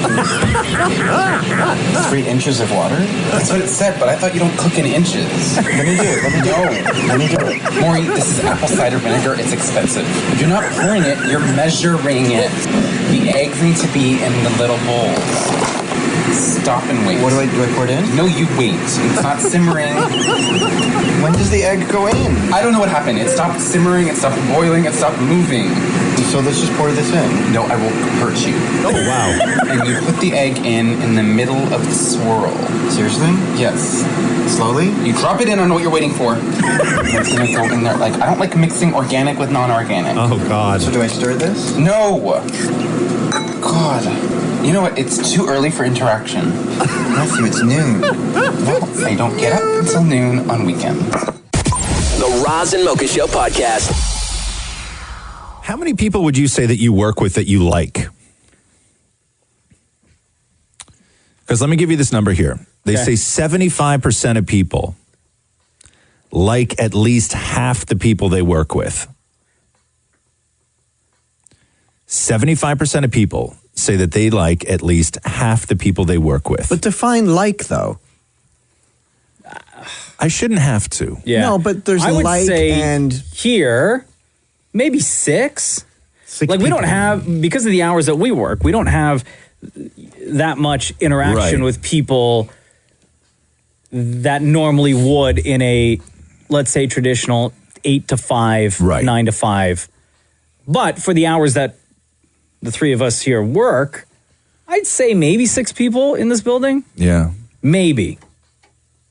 But let's go with everybody that you ever have to work with here. Not just at the hours. There's a lot of people that you have dealings with here. I don't know, 7 maybe? Out of how many? How many people do you like? Out of like 10? Or 12? 7 out of 12. Okay, so you're a little bit more than half. Do you want to name them? Sure, you want me to?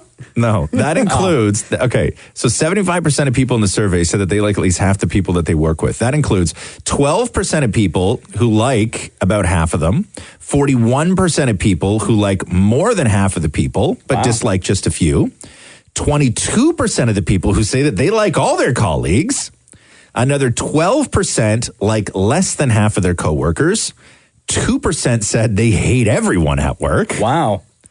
That's a big number. 2% of people said that they hate everyone at work. 79% said that they like at least half of their colleagues compared to 72% of men. So that's 72% of women. So women tend to like their colleagues more than men do. Yeah, I could see that. I'm just trying to think of, like, my thing is this, is that for the most part, and maybe this is worse, but for the most part, I don't really have an opinion one way or another on the people that I work with. I'm really indifferent to most of them. You know why? I'll tell you exactly why. Why? Because you keep to yourself and you mind your own business. That's why. Yeah. You don't need to get involved in conversation with other people at all. I would say the vast... For anything. Yeah, I would say the vast majority of people that I work with, I don't actually know them well enough to be able to form an opinion on whether I actually like them or not. Be honest. Yeah. The vast majority of people that you work with, Yeah. you don't even know most of their names. No, I don't. You're right. I'm not. That's not even a joke. You could bring a parade of people through that door right now. Who've been working with you for 10 years. 10 years. And I wouldn't know their names. And you wouldn't know their first names. No, hell no. Or what they do. There's not. Okay, legit. There are times where I'll go over to ET Canada, Roz's other work, during the day. Yeah. We walking through the halls. Hey, so-and-so. Hey, so-and-so. Hey, so-and-so. No names, left, right, and center. Yeah. Go see Roz, and it's like, who are you talking to? Yeah. I'm like, Yeah. you know, freaking Stacy, been working here for like 12 years. Yeah, no. I stopped learning too, because once they start bringing in new people all the time, like please. Ain't nobody got time for that. Ain't nobody got time for that. Yeah, no. But it's not. But I'm not rude to anyone. No, not right. at all. I'm not rude. I'm very. Well, you're very I polite. feel that I'm very polite and very friendly. Yeah. So do you have nicknames for people then? Like, you know, brown hair girl or big nose guy? Yeah, but no. No, because no. Would you like to be big nose guy, Maury? Is that what you'd like? Is that what you're getting at? No, I just assumed. Oh, okay. The Roz and Mocha Show podcast. So you want to know why your Netflix account is going up, why the price is going up? It's because Netflix is continuously adding new programming and original programming and using their money to put stuff out. And we just found out that Unsolved Mysteries, if anyone remembers that, is coming back and it's going to be on Netflix. Oh my God, this song. It's funny, Maury and I were talking about this morning, and Maury was a huge fan of Unsolved Mysteries. Like, I didn't mind Unsolved Mysteries. I wanted to grow up and be the host, Robert Stack. Like, I was obsessed with this show. How did he sound again? Tonight on Unsolved Mysteries, a man loses his finger and finds it 4 days later in the freezer. How did it get there? Who took it off his hand? We'll find out tonight on Unsolved Mysteries. First of all, I don't know if I would use the word "who took it off his hand." Yeah. Right? It's Well, like, not car keys. How right? did it end It's up in the freezer? It's a mystery. Well, that's that. Yeah, but not who took it off his hand. You don't take like, jeez. Like, hey man, give me that. Yoink. Yoink. Yeah, so Unsolved Mysteries is coming back, and I was trying to remember where it originally aired because I remembered, and correct me if I'm wrong, I remembered watching Unsolved Mysteries on A&E. No, it was on NBC first. So yeah, that's what I'm reading here. And then on Spike. But when I would have watched it when it was new, it would have been on NBC in the 80s, right? Yeah, it was NBC, then CBS. Then they brought it back years later in 2001. Died, right? Didn't he die? Robert Stack died in 2003. Yeah. Oh, okay. Yeah, so then, no, Lifetime revived it in 2001 and 2002. Lifetime? And then I guess Spike ran some of those episodes, maybe? I'm not sure. But yeah, so Unsolved Mysteries is coming back. And it's interesting with a show like this because you couldn't really do your own research. Like Unsolved Mysteries was so captivating because there was no way of furthering your knowledge of any of these stories. But when you do a show like that now where everybody can then just Google that specific thing. All the facts. All the facts. But they still have shows like that, and they're brand new. On HLN, I always watch Forensic Files, and it's just interesting to see the experts and stuff. So it'll, I'm assuming, be along the same lines as Forensic Files. Yeah, see, but the quality of these shows, like now you're competing just visually and from a storytelling point of view. Like you're competing with How to Make a Murderer. Yeah. You know, like that's the sort of level of, and some of these really amazing podcasts that people do, like that's the sort of level of mystery that captivates people. I don't know if any of those... Unless they're just putting the old ones on Netflix? No. Are they still unsolved? Like they're going to go and do all their old unsolved mysteries? So still unsolved. It says here, it's being refreshed by Stranger Things EP. I don't know what EP stands for. Executive producer, okay. Yeah. Sean Levy. So it's his company that's bringing the show back. And it says here, a 12-part show will use reenactments in a documentary format to profile real-life mysteries and unsolved crimes, lost love, cases involving missing persons, and unexplained paranormal events. Yeah, see, can't do reenactments. Each episode will focus on one mystery. In the original series, actors played the victims, criminals, and witnesses, but family members and police were regularly interviewed. But they do that in Forensic Files and Mysteries at the Museum. They're actors. Mysteries at the Museum. I've never seen that show, but it sounds... one of my favorites. It sounds so boring. So boring. Hey. The Roz and Mocha Show podcast. Hello. Hey, you're a huge fan of The Sopranos. Hell yeah. So they're doing the prequel movie. Yeah. And they have hired the actor to play Tony Soprano. Wait, what? because there's going to be a young Tony Soprano in the movie. Oh, right. Okay. I didn't know that, by the way. It's called The Many Saints of Newark, is the film. Yeah. And the guy that they hired to play young Tony Soprano, who, of course, was famously played by James Gandolfini, is James Gandolfini's 19-year-old son, Michael Gandolfini. No! Yeah. It's just like in Straight Outta Compton, where Ice Cube's character was played by his real-life son. Yep. And on Young Sheldon, the mother is played by Laurie Metcalf's daughter. Because Laurie Metcalf plays... Why you gotta confuse things more with stuff I don't know about? Say it again. Okay, so on Big Bang Theory, Sheldon's mom is Laurie Metcalf. So on Young Sheldon, which is the prequel to Big Bang Theory, his mom is played by Laurie Metcalf's daughter. Exact same situation, but that. So yes. Wait, what? Okay, I'll turn The Sopranos off for a second. It's so easy. Okay, but I don't think you're explaining it clearly, So on though. the Big Bang Theory, there's a character named Sheldon. Okay. Yeah. His mom is played by Laurie Metcalf. Okay. His mom is played by... Okay. On Young Sheldon, that's the name of the show, Young Sheldon. Okay. Right. Sheldon's mom is played by Laurie Metcalf's daughter. Who's Laurie Metcalf again? Oh, Becky from... No, Laurie Metcalf. It was Roseanne's sister on the Connors as well. Oh, God. Now we're getting into Roseanne. Okay, hold on.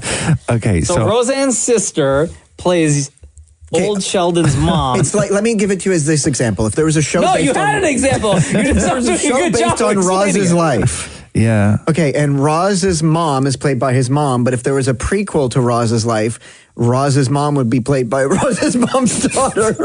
I guess that would be your sister. Okay, bad example. Hold on. So young Sheldon's sister is his mother? No. Old Sheldon's sister is his mother in Young Sheldon.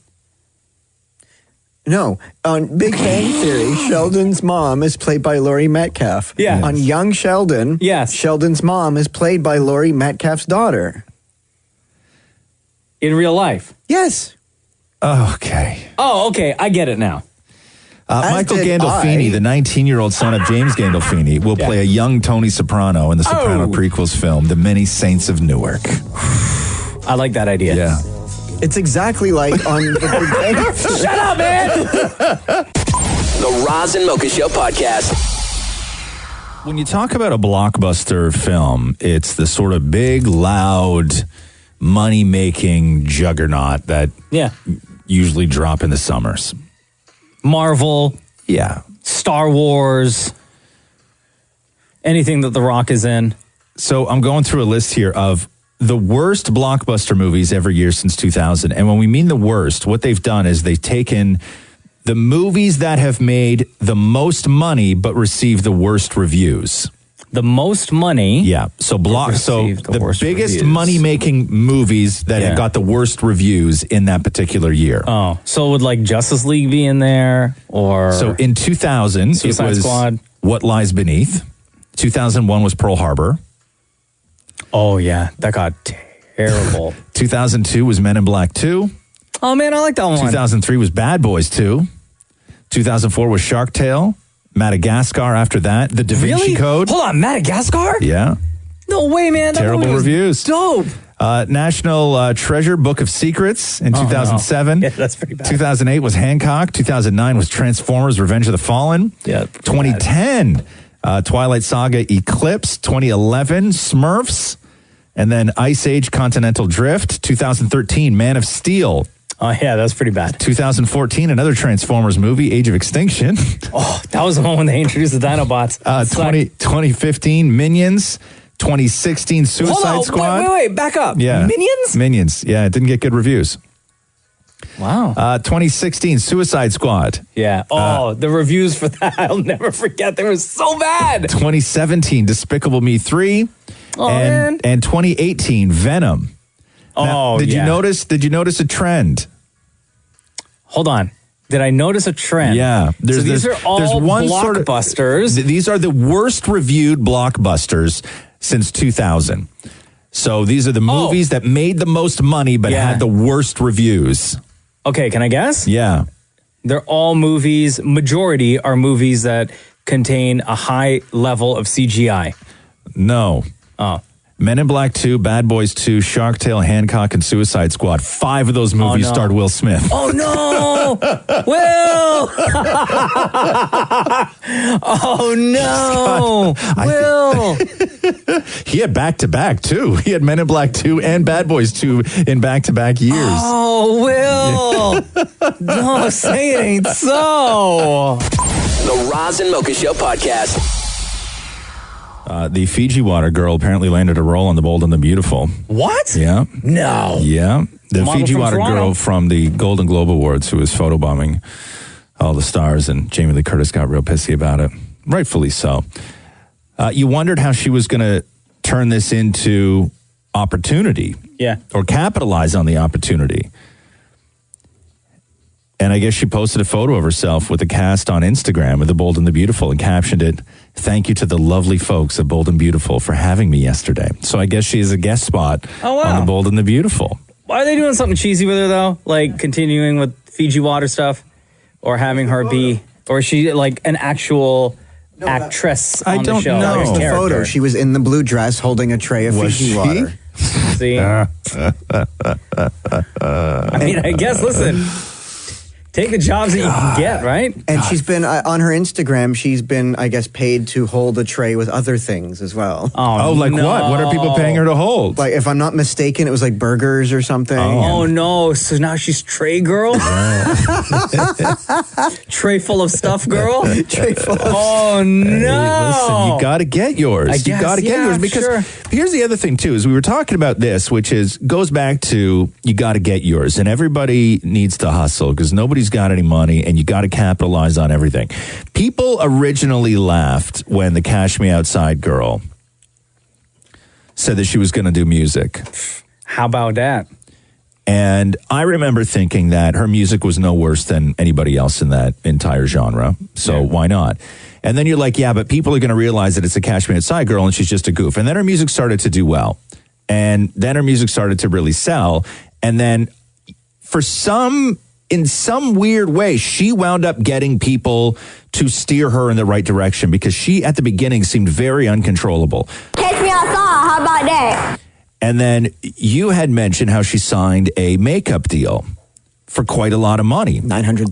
$900,000. For a 6-month contract. And then so everybody at that point was like, God, who wants to buy makeup from the Cash Me Outside girl? So let me give you an update on her makeup deal. Because that just happened. That was just announced. Earlier this week. On Monday, yeah. Yesterday. Wait, did we talk about that yesterday? It was announced on Friday. Yeah. Oh, okay. So we talked about it on Friday. So the brand that signed her as their chief endorser, the sort of face of the company. Yeah. TMZ's reporting.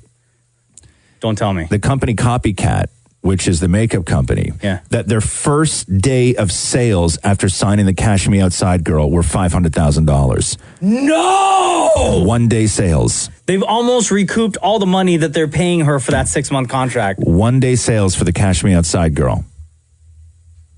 $500,000. Yeah.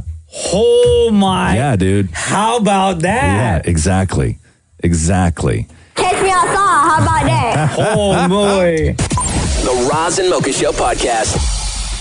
Do you want to hear BB Rexa go off on designers who apparently refuse to dress her for the Grammys? What? So BB Rexa is, I guess, a size 8. Okay. And she went on, was this on Instagram? She said this? She went on Instagram. And I guess her people have been reaching out to designers to say, hey, do you want to dress BB for the Grammys? And she's apparently saying that what they're hearing back is that designers don't want to dress her because she's too big. What? Yeah. And if you've ever seen BB Rexa, there's normal. There's nothing too big about BB Rexa. But still, she's not that typical showbiz. I mean, I understand in movies because everybody's skinny in movies. But in the music business, like she doesn't seem that unusual to me, her body type. No, she got a normal body. But here, listen to BB Rexa go off on people. So I have my team hit out a lot of designers, and a lot of them do not want to dress me because I'm too big. Literally, I'm too big.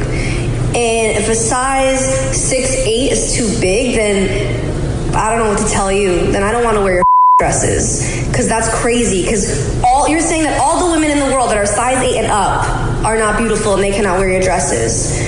So all the people that said that I'm thick and I can't wear dresses, I don't want to wear your dresses. Damn. But how can designers fall over themselves to dress Kim Kardashian, who parts of her have to be a size 8? At Like least a single some part. parts, right? Of course. But how can designers fall all over themselves to want to dress a Kardashian, but they don't want to dress BB Rexa? That's what I don't understand. I wish BB Rexa would have named the designers. I know. She should have said, listen, we reached out to this, and this. Designer. But it is your, like, I get it. It is their choice, and I don't think anybody should lose their company over not want to dressing somebody, and the idea of calling somebody out. I don't know. And I part of me does, I'm with you. Like, half of me is with you on, say who the designers are, but then there's another part of me that I'm just so over, like, call out culture, where you call somebody out and then whatever happens to them is just, you don't even, like, you're just so, there's no consequences to the person who called them out. And then that person will get called out for calling somebody out. As soon as you call somebody out, then somebody's going to go after you. Like, if BB Rexa called somebody out, I guarantee you somebody would go through her timeline and find out where she insulted somebody's body in a tweet. I guarantee it. Right. I guarantee it. It's the way it works. But yeah, no, I'm happy for saying what she said. I'm like looking at dude, latest pictures of her. First of all, when I start looking at pictures of BB Rexa, that's like a long wormhole that, like, is really difficult to get out of. She's like, I have a hard time believing anybody would want to not dress her. Yeah, like, it's crazy to me. She looks like a normal girl, man. Makes no sense. None whatsoever. I don't know. It's weird. It's very weird. Yeah. No, it is, but you hear that a lot, though. You really do hear that a lot, that there's certain labels and certain fashion houses that just don't want to be associated with a type. Yeah. And you hear it a lot from people. But the real crap thing is that it doesn't matter how, you could hear it every single day, and it doesn't matter. People still don't care. The Roz and Mocha Show podcast. Drake is being sued, Roz. Oh, Drake is being sued. I saw the footage of what went down and the claim against him, and it's bad. The footage is bad. What's he being sued for? And Odell Beckham Jr., football player for the New York Giants. Yeah.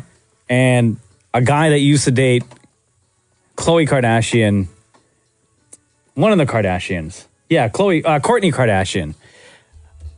A while ago, were at a party in West Hollywood.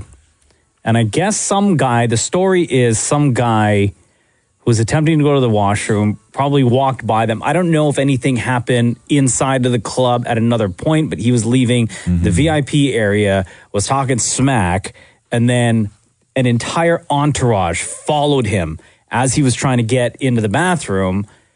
Kourtney Kardashian's ex punched him in the mouth. And then the whole entourage. In the video, you see Drake standing there behind his goons. Odell Beckham Jr. standing there behind the same goons. And like a bunch of dudes just jumped this guy and beat the hell out of him. Really, yeah. So now this guy is suing. And according to TMZ, the lawyer for this guy said, we gave the defendants months to settle this claim without litigation, but they failed to be accountable for their actions. We were left with no choice but to file a suit to seek justice for our client. But there's I'm looking at this video. There's 1, 2, 3, 4, 5, 6, 7, 8, 9. It looks like this door's blocking. So it looks like 10 people are there against one watching, and 1, 2, 3, 4, maybe 5 guys are beating up on this one guy. It's interesting, though, with videos, and we're seeing this now with all the changing of the stories for the Covington Catholic High School kids in D.C., where I now see a video like this where somebody's being sued, where Drake's being sued, and you look at the video and you're like, yeah, man, looks awful. But now I look at video and I'm like, well, where's the rest of it? What happened? You know, was he talking smack? Do we know for sure? Is that on the video? That part is not on the video. You know what I mean? Right? Like, and his claim is that Drake did, like, he said something to Drake, and that Drake did the whole throat slash towards him. Right. But that's on the video. Right. Right? You see it's Drake tough, man. and the guys and Odell, like, walking there to see what's happening. Yeah. And you clearly see the other guy, Kourtney Kardashian's ex, take a swing, and you do see a couple of other guys who are not Drake, who are not Odell Beckham Jr. Right. participating in this beatdown. But those guys, like, are they on Drake's payroll? Like, I have all these questions. Right. Like, does he pay those guys? Is this what they're paid to do? Take care of them and take out the trash? I don't know. You know? Or are they just like crew that he hangs out with? Yeah. That he doesn't pay any of their bills. Right. And is he accountable for them? I don't know. These are all like, it's all these. But getting back to a different point, though, and I'll say this, which was something my old man used to say to me, and it's words to live by. Nobody likes violence, right? Nobody likes violence. Nobody likes to get beat up. Getting punched in the face is horrible. It's the worst. It's the worst. Yeah. Nobody likes it. And my old man used to say that if you don't ever want to get punched in the mouth, step one is to just not do anything that's going to get you punched in the mouth. Truth. And I sort of live my life that way because there's moments where you could say something. There's moments where you could say, I got this and I got words, you know? Yeah. And when you is the result going to be a punch in the mouth? Exactly, right? Somebody that you're talking to when you're with words, and nobody should get punched in the face for something they say. We all know that. But sometimes it happens. And so the easiest way to not get smacked in the mouth is first step. Don't do anything that's going to get you smacked in the mouth. Yeah. Keep your mouth shut. Keep your mouth shut. Because you can start something with words, but there's no rules. No. There's no rules to that game. So then you're going to stand there and just like talk to each other. Let's talk this out, bro. Yeah, right. Judging by this video, there was like no talking that was going to happen. That was going to help that situation. The Roz and Mocha Show podcast. I just got introduced to a world I had no idea existed. So we all know esports, just massive, huge. That world of video game tournaments, millions and millions and millions of dollars are made, millions are spent. Yeah. There is a portion of the video game community I had no idea was so big that it's now getting their own esports league, which is the farming simulator. Is it like Farmville? On a much higher level. So it's Extreme Farmville. It's Extreme Farmville. And the tournament that they're putting together, the top prize is worth $283,000. Excuse me? $283,000. For Farmville. It's called the Farming Simulator. And the description on the video game's website reads this: become a modern farmer and develop your farm on two huge American and European environments filled with exciting new farming activities, crops to harvest, and animals to tend to. Drive over 300 authentic vehicles and machines, grow your farm online with other players, and download community-created mods. And when I go to the website and I look at, because it said authentic vehicles and machines, I was like, so they got brand name stuff, right? Yeah. Like, look at this list, dude. So, like, I recognize John Deere and stuff, but these are all, like, legit everybody's multi-million-dollar companies that have So it's a farming video game. It's a farming video game, and they are now getting their own esports league and tournament. Do you remember when Maury was so broke, but yet he was still addicted to Farmville and used to go to Shoppers Drug Mart and buy Farmville gift cards so he could play. You still play Farmville? Dude, if I don't crop those blueberries, they're going to die. So would you be interested in this? This is like Extreme Farmville. And what's the prize money? $283,000. Yeah, but the anxiety that comes along with it. You're not a real farmer.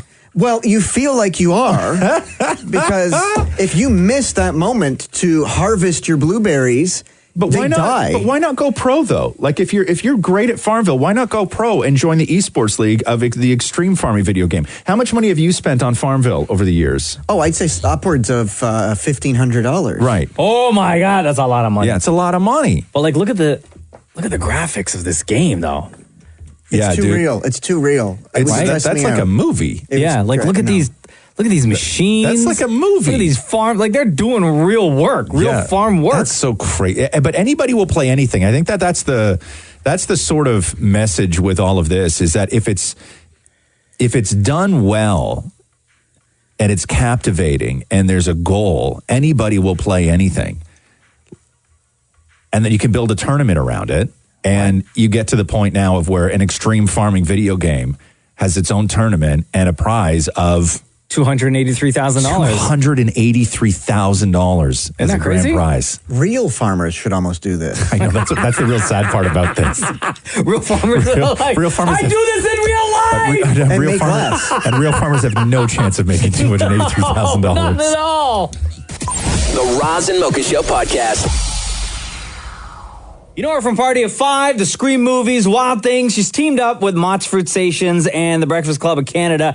Hey, Neve Campbell is here. Hello. Hello. Welcome to the Roz and Mocha Show. How are you? I'm very good, thank you. How are you? Doing great. This Buy a Cup, Give a Cup campaign with the Breakfast Club of Canada is awesome. Thank you. No, I'm very happy to be a part of it. Tell us about it. What made you want to be a part of this? Well, they reached out. So Mott's Fruit Stations and Breakfast Club of Canada partnered together to do this Buy a Cup, Give a Cup, which is if someone in Canada wants to, if you want to buy a cup of Mott's Fruit Stations, then one will be donated to Breakfast Club of Canada to help feed the kids. When you start thinking about just the numbers, like this is all something, we all think, you know what, kids need breakfast, kids need to eat. But when you get involved in something like this, what were the numbers that you sort of were eye-opening to you? 1 in 5 kids in Canada goes to school without breakfast. 1 in 5. 1 in 5, which is very shocking. So Breakfast Club of Canada, they're feeding 230,000 kids every morning across the country. And even just as for a parent or for a teacher, we all know there's a sort of emotional part of this where you want kids to eat. But as we're all three of us are parents in this room, and we also know there's another side of this, and that is when kids don't eat, they're nightmares. They're nightmares. You get that sugar crash and they turn into little devils. How old are your kids? Well, 1 and 6. Oh, okay. Yeah, and so Roz far has a it's daughter this. who's 9 and yeah. my son is a year and a half. Right. So, yes, at that age, or at any age, really, they That turn into meltdown is nightmares. brutal. Oh, it's brutal. What do you say yes to now when it comes to work? What does it have to include, or is it time of year that it shoots so you can work around kids' schedule? Why do you say yes to things? Everything has to do with my kids now. Yeah. You know, I've just been offered a TV show that's shooting in Tasmania, in Australia, and that's a hard choice to make. But I love the script, so then it's, well, is this possible for my kids? What school program can I get in? Will they be supported? Yeah. Does this work for my family? So really, it's always got to do with my family story.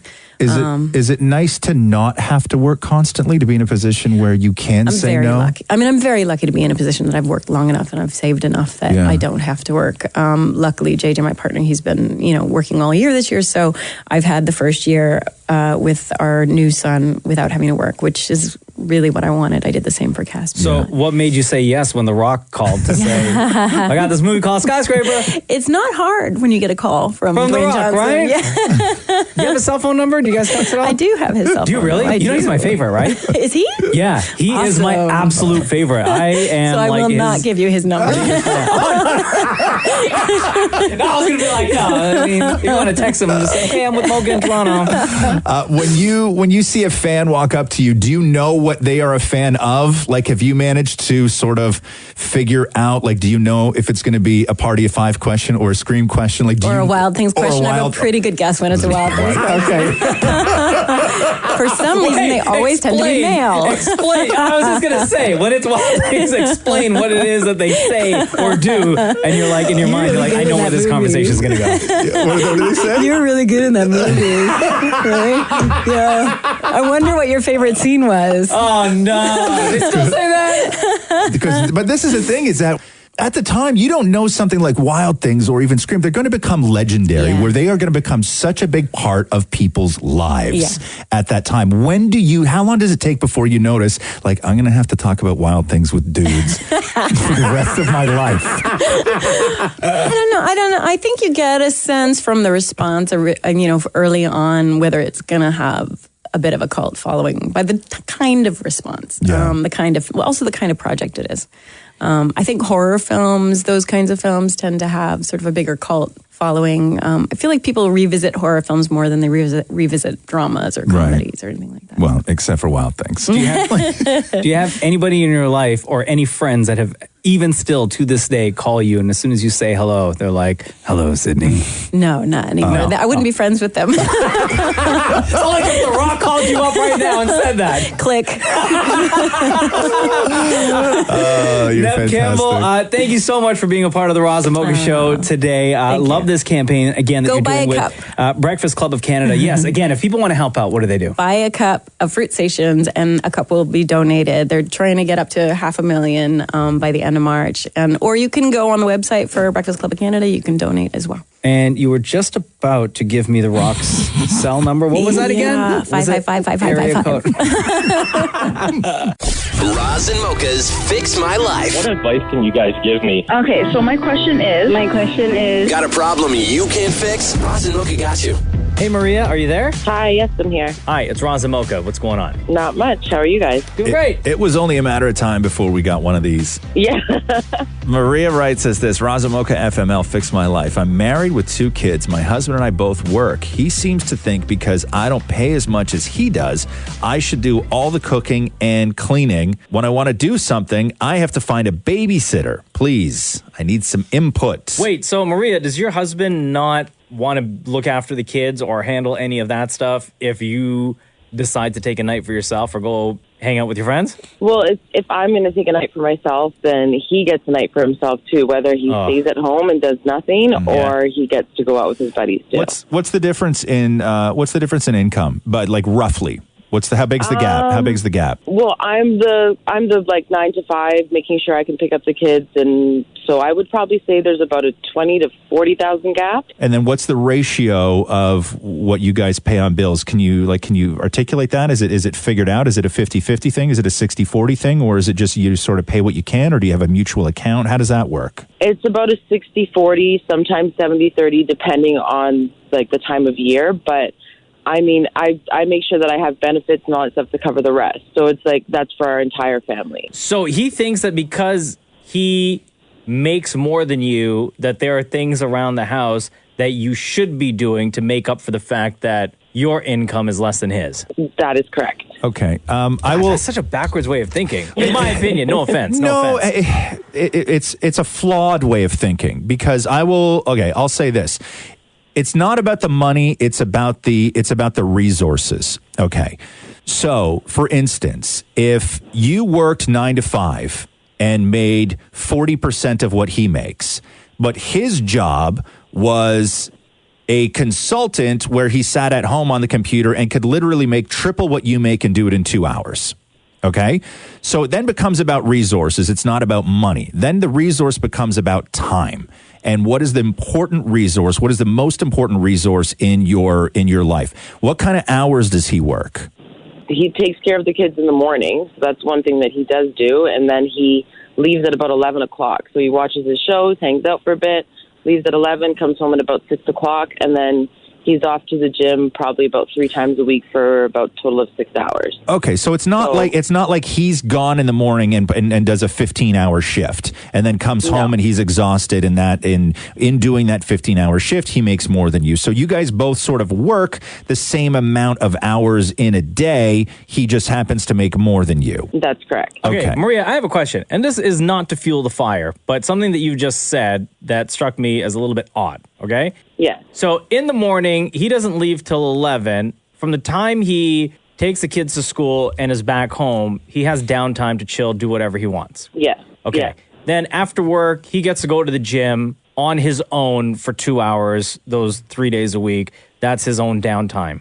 Correct? That's right. Okay. Yeah. So when do you have your similar downtime? I go to the gym at 6 o'clock in the morning before I go to work, so that it doesn't affect the kids' schedule. So you guys have negotiated a little, right? Everything in a marriage or a partnership is a negotiation, but unlike business, the emotional side of the negotiation also has to be factored in, where you don't necessarily have that in business, right? There's a huge emotional side.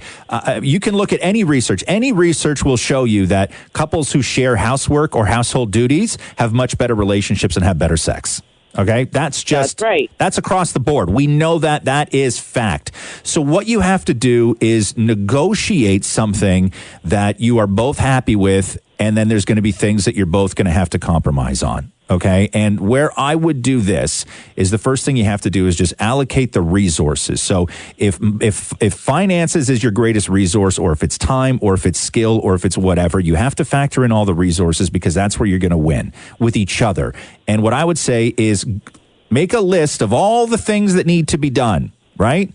And start off by saying, here's the things that I'm really good at, and here's the things that you're really good at. The things that you are good at, the things that you are both individually good at, okay, you need to do on your own, because if you excel in something, if you are better than your partner at something, you will find a more efficient way to do it, and it will make the house run smoother. Then you figure out all the things that you both hate, and you split those down the middle. Hey, Maria, when Roz just gave you that suggestion, why did you say, oh boy? Because I don't know what he's good at. Okay. Okay. Taking the kids to school in the morning, I guess. Yeah, that's it. Okay.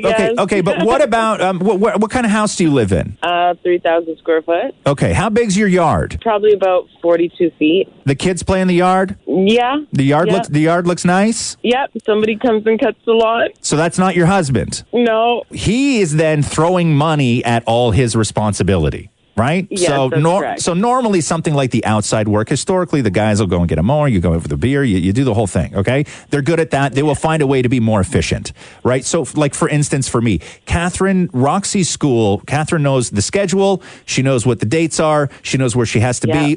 Catherine has figured out a very efficient way to run that part of our life, okay? Yeah. I'm not good at that, but I cook. Catherine isn't that. I came home last night. There was a giant pot of soup on the stove. Delicious. And I go, Catherine. I go, you made soup. She goes, yeah, I screwed it up. It's garbage.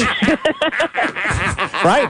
I do 99.9% of the cooking because I'm good at it. Right? So you have to sit down with your husband and figure out what you are individually both good at. And if throwing money at the problem is a way to fix it and you both agree on that, get a housekeeper. Well, that's what I did today. I have a cleaner coming in because I can't. Yeah, exactly. So, Maria, you just fixed your own life. You didn't need us. So. Hey, real quick, before we let you go, though, Maria, the one thing I will say that I don't necessarily agree with, and you guys do what you want with your life, right? But if you go out one night, then he has to go out one night. Like the trade-off, the one for one, I don't think, in my opinion, is healthy for a relationship. Doesn't work. Because then you're just keeping tabs on each other, which it should never be that way. Yeah, I know what you mean. I agree. Ask your husband if he wants more hours a day, and then ask him if he wants to have better sex. Yeah. Maybe you guys can ask him because I'll probably be calling back. Because that's what you get when you come to a compromise. You should lead with that line. Hey, you want more sex? Thank you, Maria. All right, thanks, guys. Have a good day. Roz and Mocha's Fix My Life, only on Kiss. The Roz and Mocha Show on Kiss. It's time for celebration, Roz. Oh, what are we doing? Dollarama just launched an online store. I saw this yesterday. Hey, hold on here. Dollarama? Yes. Launched an online store. Dollarama officially opened its online store in Canada yesterday. Okay. Which allows customers to buy a number of their products in bulk. Online store will feature approximately 1,000 different products. This is from their official press release. However, there's a flat rate shipping fee of $18. That's what I was going to ask about the shipping. Like if you need like a kitchen sponge, just walk to it. So the No, but you can't buy like one sponge. You have to buy like 40. multiple. So the dollar store is using $18 shipping? Yes. That's awesome. They tried a 5-week pilot program in Quebec. Yeah. And it was very successful. So now they've opened it up to everywhere in Canada. I will say, I never really, I used to go to the dollar store for certain things when you pass something and you realize that you needed it.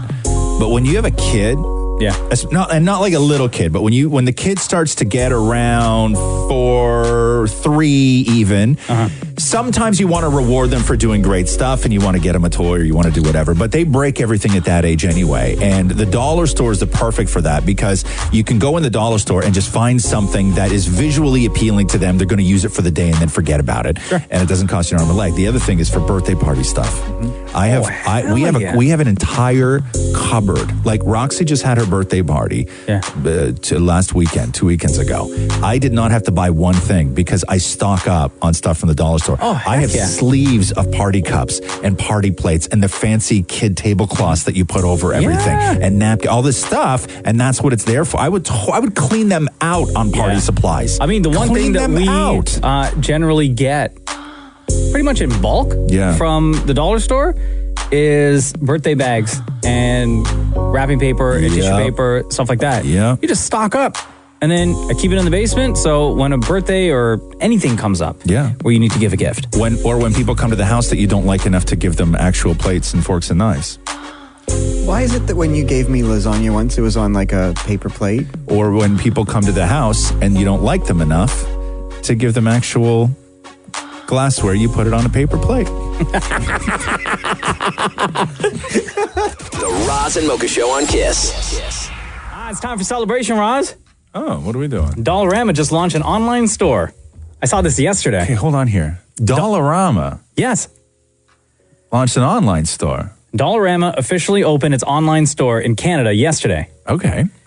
Which allows customers to buy a number of their products in bulk. Online store will feature approximately 1,000 different products.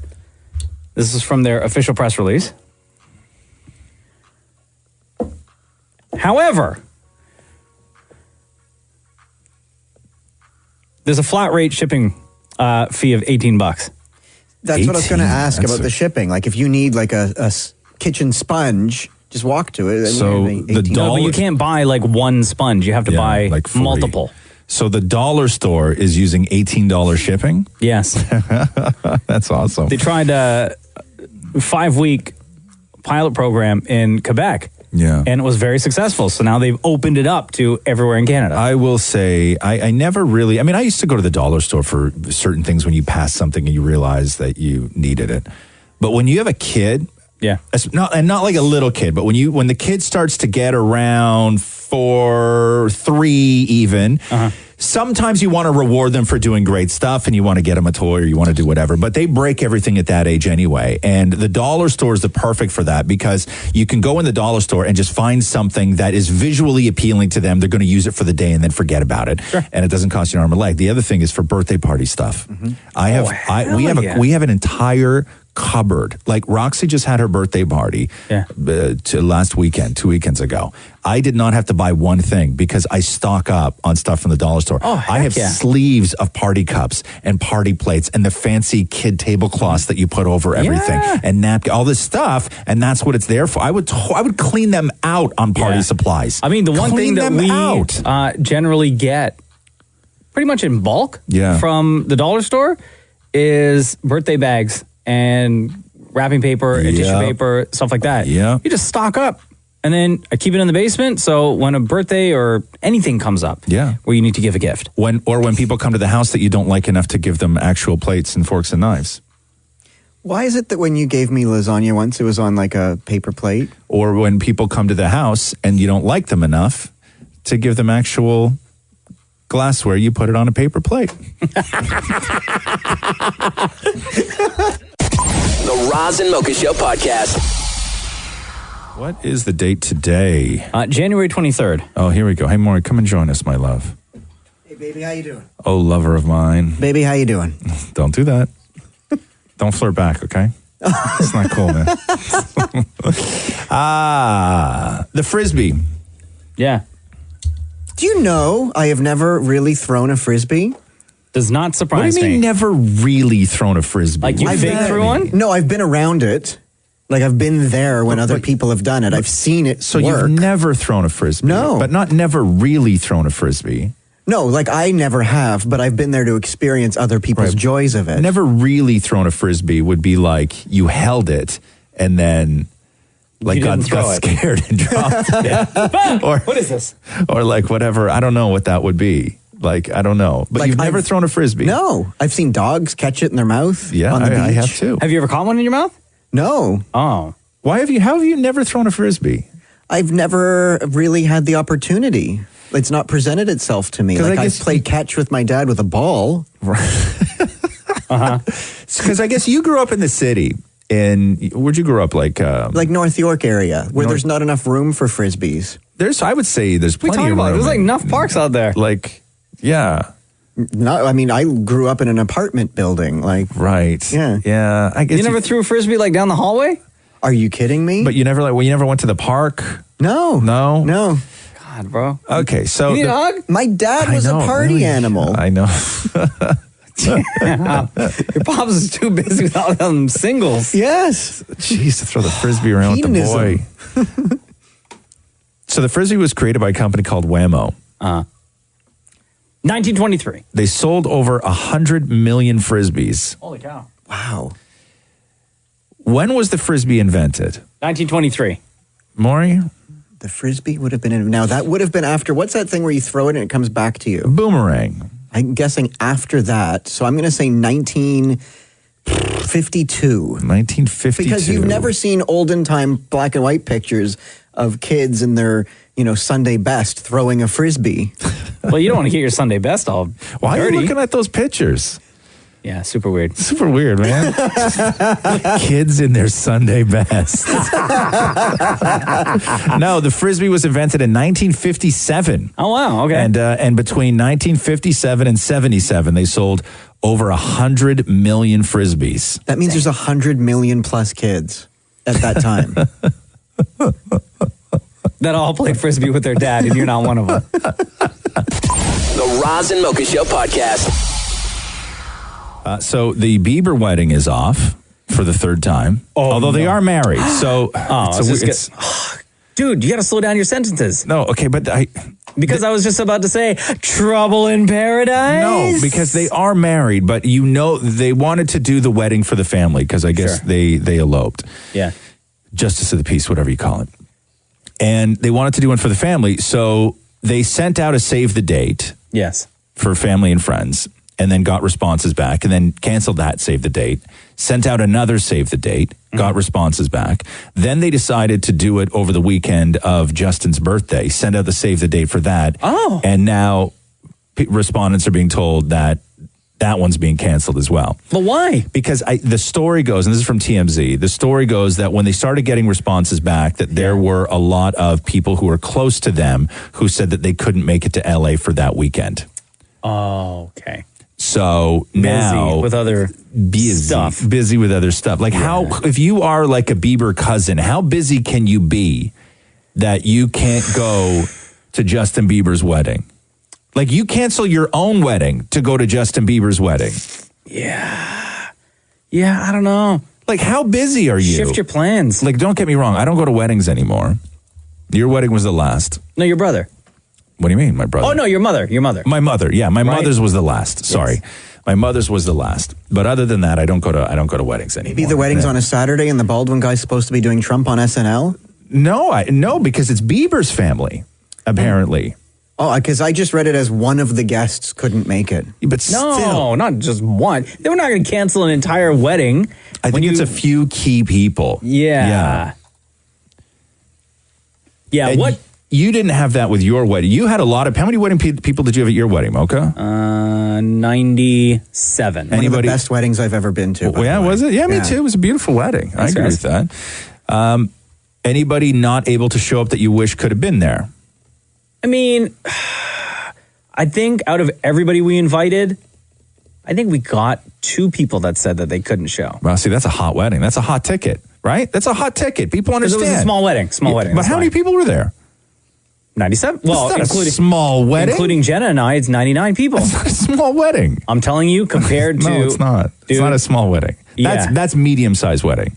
That's not a small wedding. 100 people is not a small wedding. Compared to no, but you're comparing it to giant weddings. your But wedding would look people small. have, But where it's 99 like- people, that's a big wedding. That's a big wedding. I would highly disagree. Like if you have to say hi to each person, that's an hour and a half. Like I say, I say 50 and under small.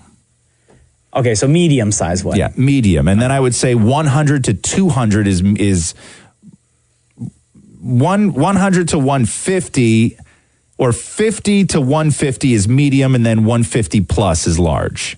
Carrie Bradshaw had 500. Yeah, that's enormous. That's Bro. a different category. Italians in Woodbridge have 500. Yes. And that's small. That's a different category I as had well. 0. You had 0. No, don't lie. I had just Matthew and I.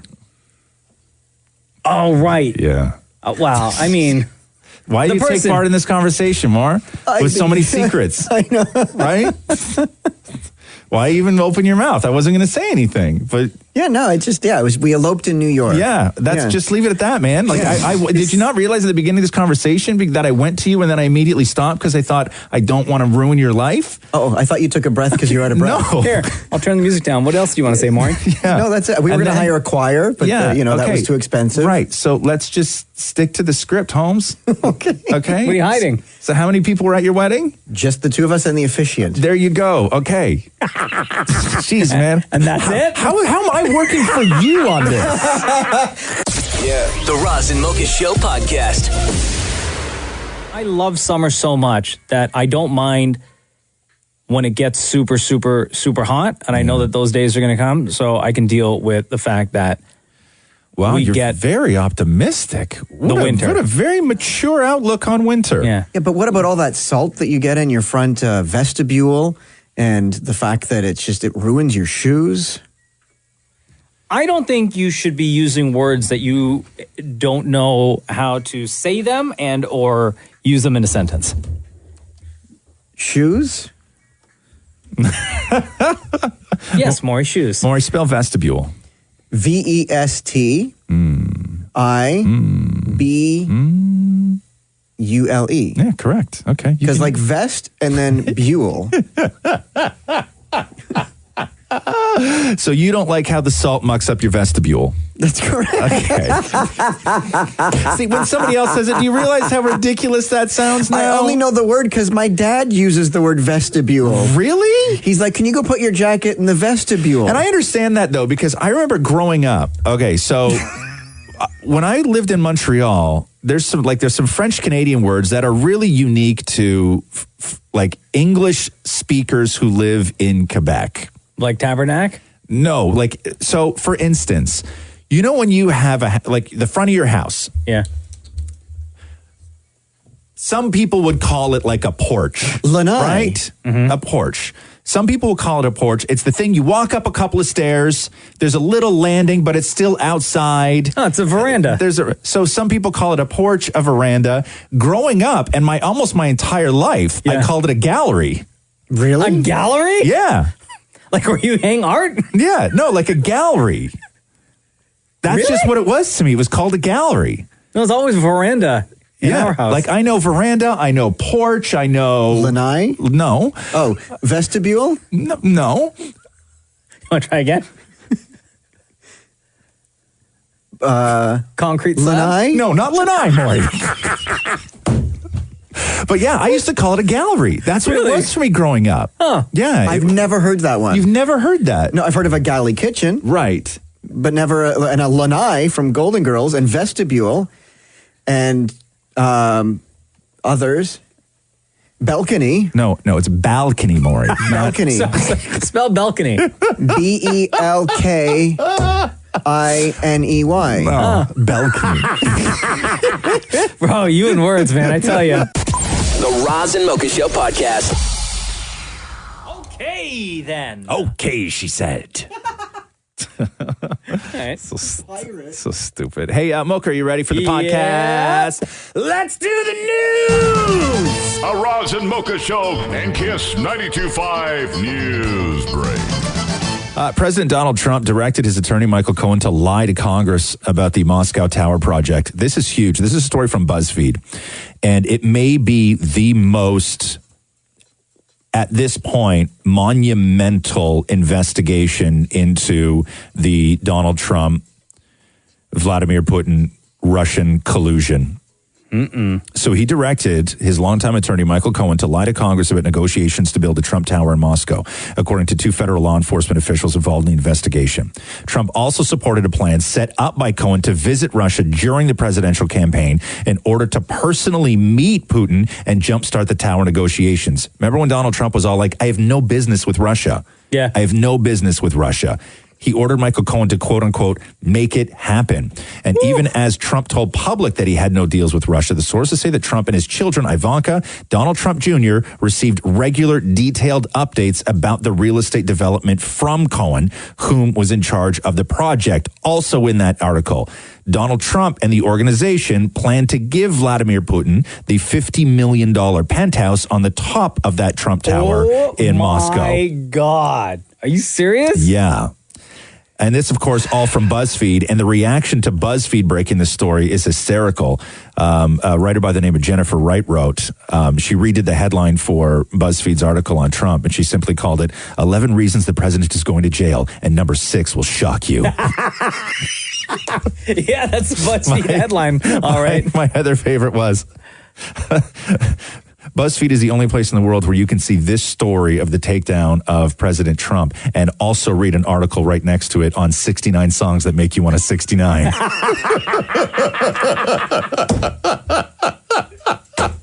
Oh my God, that's great. But congratulations on probably winning the Pulitzer, BuzzFeed. The Roz and Mocha Show podcast. Kevin Hart is going to star in a movie based on Monopoly. What? Kevin Hart is going to star in the live-action Monopoly movie. It's being developed. It's been developed for a decade now, and apparently it's just getting off the ground. Sources say that the latest storyline is about a woman and her son who use a time-traveling house to rewrite their own family history and stop a corrupt businessman in the process. So who does Kevin Hart play? The son? Right. I don't know. No, I think he's going to be the corrupt businessman. Has to be. He's little. He could play a son. Right? And Facebook denied that the 10-year challenge is a ploy to collect facial recognition data. Yeah, right. We believe you, Facebook. Yeah, so the social media giant remarks came after tech magazine Wired published an article in which they suggested that the then and now 10-year photo challenge of regular people could be useful to any entity that's looking to develop facial recognition algorithms related to aging. Facebook had this to say: the 10-year challenge is a user-generated meme that started on its own without our involvement. They go on to say it's evidence of the fun people have on Facebook, and that's it. So Leslie Jones from Saturday Night Live responded on social media to the announcement that Jason Reitman was redoing Ghostbusters and that this would be a continuation from the stories told in the 80s with the original cast and will not include any references to the 2016 all-female remake that Leslie Jones was in. Leslie Jones writes this: so insulting, like F us. We didn't count? It's like something Trump would do. Ooh. She goes on to say, gonna redo Ghostbusters, better with men, will be huge. Those women ain't Ghostbusters. Ugh, so annoying. And then she goes on to finish it by saying that it was such a D move. And I don't give an F. I'm saying something. I will say this. I love that female Ghostbusters movie. It is, if I have a choice to watch a Ghostbusters movie because we have them all, I will always go to that one. I think it's an incredibly great movie. But to just sort of defend the failure that this movie is perceived to have been, let me throw this at you. In 2016, there were 737 movies released in 2016. Ghostbusters with Leslie Jones did $229 million worldwide and $128 million in the U.S. So out of the 737 movies released in 2016, the girl Ghostbusters ranked 21. That's not a failure to me. That's not bad.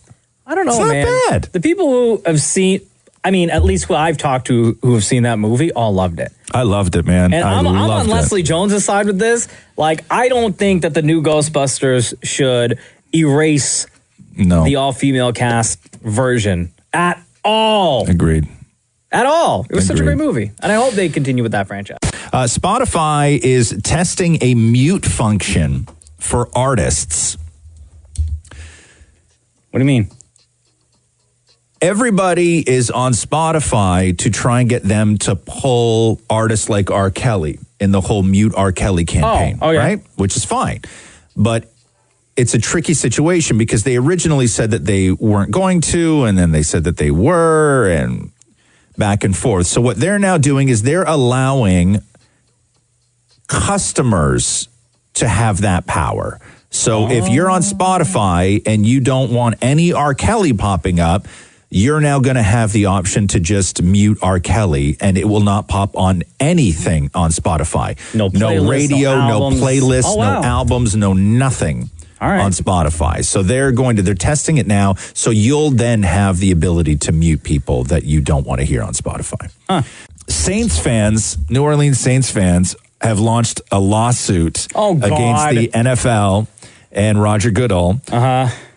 Because he has the power to do crazy things in that league, as we were saying yesterday. The commissioner can tell you he can reverse the decision of the outcome if he wants to. He's like Thanos with the infinity, all the infinity stones. He's got the power. And it's just full of Super Bowl rings, right?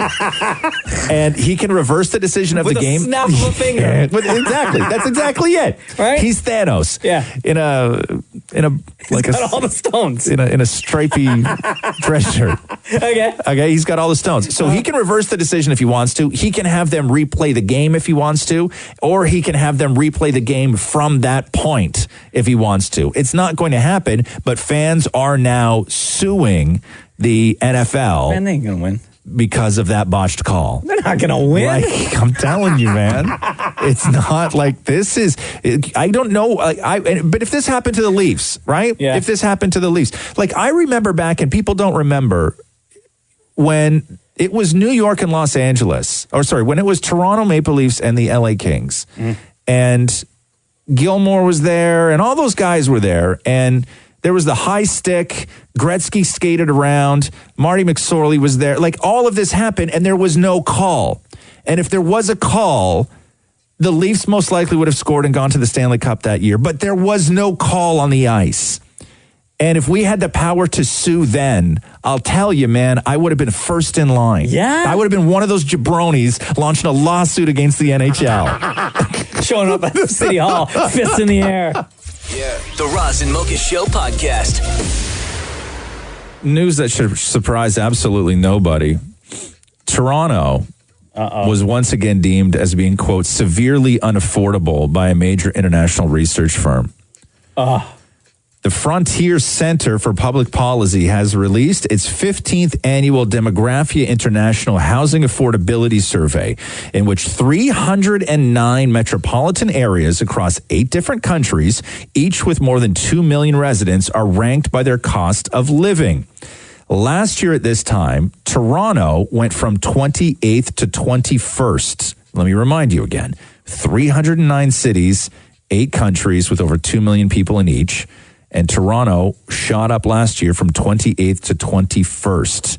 This year, Toronto was tied with London for 10th. Oh, my God. Making Toronto more expensive than New York, Miami, Brisbane, Seattle, Boston, Vegas, and other... more than New York? Yeah. Because I'll tell you why, the difference, okay? Let me explain. It was explained to me, and it made perfect sense to me. I'll tell you why Toronto's more expensive than New York. Tell me. Because I know everybody's like, no, fam. Toronto ain't more expensive than New York. Toronto as a whole. Yeah. Okay? Like, let's not look at the downtown area where condos are and a house that needs $1 million in renovation costs you $4 million. But let's look at Toronto as a whole. Okay. And then look at New York City as a whole. Then we're going to start to go outside of Toronto by like 10, 15 minutes. And then you're going to go outside New York 10, 15 minutes. Then you're going to go 20 minutes. And then you're going to go 25 minutes. Then you're going to go 30 minutes. If you go 30 minutes outside New York, you can find a 4-bedroom family house in New Jersey or Connecticut or New York State, wherever it is, on a nice lot with a 2-car garage for a decent amount of money. How far do you have to go outside of Toronto to find a house with 4 bedrooms, a 2-car garage that you can get for $450,000? I can tell you right now, almost an hour away. More than an hour away. In any direction. More than an hour away. No, minimum. Yeah, minimum. Right? Minimum. Minimum an hour That's away. when it was explained to me like that. How far you have to get outside Toronto before you can find a family house for like $450,000. You gotta go far, far east. Yeah. Far, far north. Yeah. Far. And it was never like that. So in this survey, Toronto in this is list, we're better than New York. We are. Yes, we're 10th. Take that, New York. Out of 309 cities, which is crazy to me, man. Crazy to me. The Toronto police charged 670 drivers over the week-long distracted driving blitz. Oh, really? Yeah. A total of 670 drivers were charged over the course of that week between January 14th and January 20th. Officers held a zero-tolerance policy as they combed through the downtown core for drivers not paying attention while behind the wheel. So is the blitz over? Well, I'm not going to say the blitz is over as in you can now go back to looking at your phone. But? No, the blitz isn't over. Aww. I mean, well, I guess technically the blitz is over, but you're still going to be charged if they catch you. It's still illegal. But they're not doing sneaky things like riding the streetcars looking in cars. Oh, yeah, Maury, don't worry about it. The police will never, ever from this point on do sneaky things. I love you. I love you, police. I love you. The Roz and Mocha Show podcast. Hey, did J. Cole diss Kanye on his new track, Middle Child? Reigniting that old feud. Many people are suggesting that, that is in fact the case. Back in 2016, J. Cole dropped False Prophets, another song that people had said he was taking aim at Kanye. And his new song, Middle Child, I'll read you the lyrics before we go to a clip of the actual track. So he says, first of all, in the Kanye-Drake feud, J. Cole seems to side with Drake. He's got Drake's back in this track. Yeah. So he said, just put the rollie back on my wrist. This watch came from Drizzy. He gave me a gift. So there's that part. Best friends. Then he goes on to say, but I'd never beep with an N-word for nothing. If I smoke a rapper, it's going to be legit.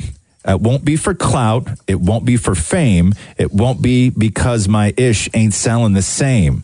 It won't be to sell you my latest little sneakers. Oh. It won't be because some N-word slid in my lane. Oh, that's Kanye, right? Yeah. It has to be. Of course. Just put the rollie right back on my wrist. This watch came from Drizzy, he gave me a gift. Back when the rap game was praying like this. To act like two legends cannot coexist. But I never beef with it, no forgetting. And if I smoke a rapper, it's gonna be legit. It won't be for clout, it won't be for fame. It won't be cause my dish I'm selling the same. It won't be to sell you my latest little sneakers. It won't be cause something's sick into my lane. Oh, right? Ouch. Sorry, Kanye, but that is straight up towards you.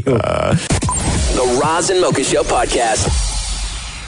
If you remember last week, Kim Kardashian was on Watch What Happens Live with Andy Cohen, and he had asked her whether the feud with Taylor Swift was still happening, and she said, no, it's over. And then she said, who would you rather be stuck in an elevator with, Kanye or Drake or Taylor Swift?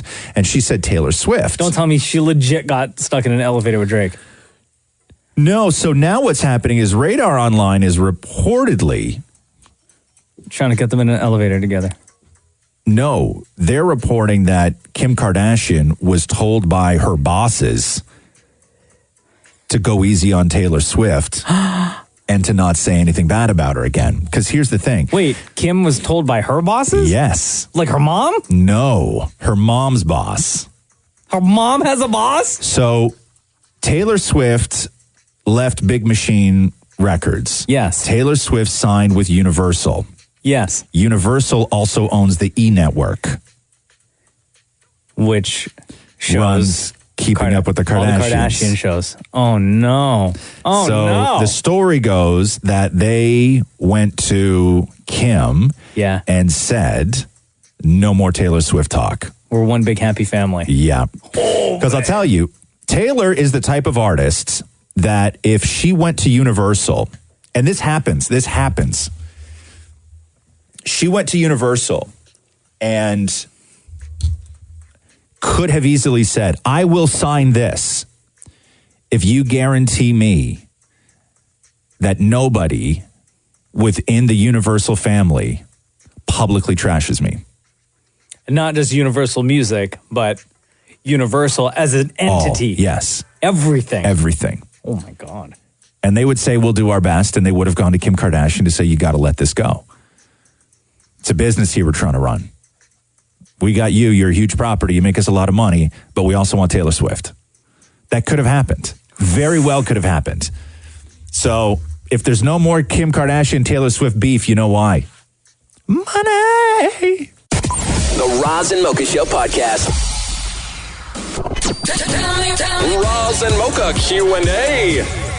Ask Roz and Mocha, a podcast exclusive. This does not happen on our live weekly show. What we do is post on Instagram every Wednesday a picture that reads Ask Roz and Mocha, and then you just fill the comment section with all of your questions. We will invite one of you to join us on the podcast to ask your question live. Now, before we get to Sarah, who's on hold, I want to read to you 3 of the reviews that we got on Apple Podcasts just this week. All right. Oh, yeah. So wherever it is you get your podcast from, please leave a rating and or review. We would love you for it. All 3 of these, by the way, 5 stars. Thank you so much. So this one, title, Absolutely Can't Live Without.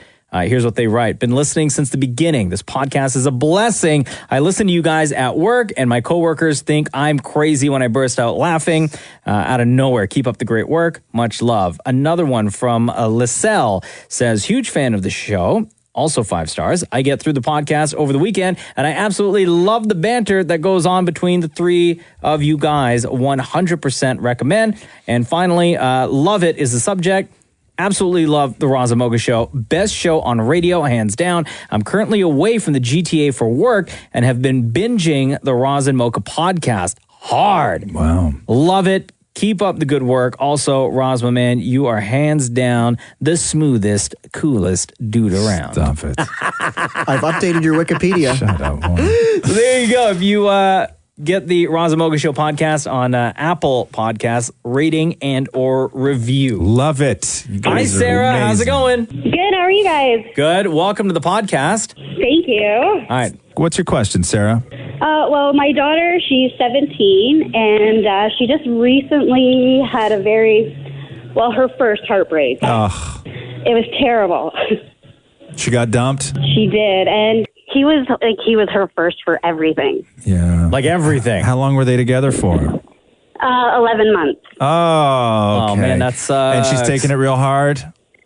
Yes. Yeah. Let's just say, I don't know if you guys have a room in your house where you go and, like, you talk, or ours is the kitchen. So as soon as we got home, she went right on the floor and started bawling. And, God.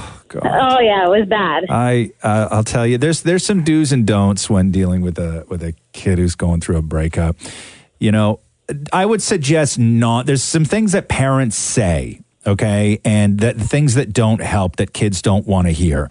And the one thing that kids don't want to hear is that, don't worry, there's plenty more guys out there.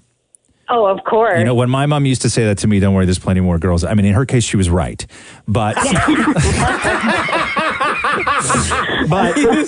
but at the time, you don't want to hear that because there is only one other person out there. Just a couple general things that Mocha and I will preach all the time, and that is step 1 of any breakup, whether you are the one that does the dumping or you are dumped. She has to go hook up with his brother. No. Oh. You have to do a clean break out of the gate. Okay, Yeah. So the first thing she's got to do is, it's going to suck, but she's got to unfollow him on everything. Okay? She did. Okay, She did. good. She unfollowed him on Instagram. She Good. put all her, got rid of all the pictures. Yeah. But, it's hard because it's all she thinks about, right? It she is. wants to be with him. She doesn't understand what she did wrong. And Hey, Sarah, have you told her the story of your first breakup? I did. Yeah. But again, it's just not something No. she doesn't care. No.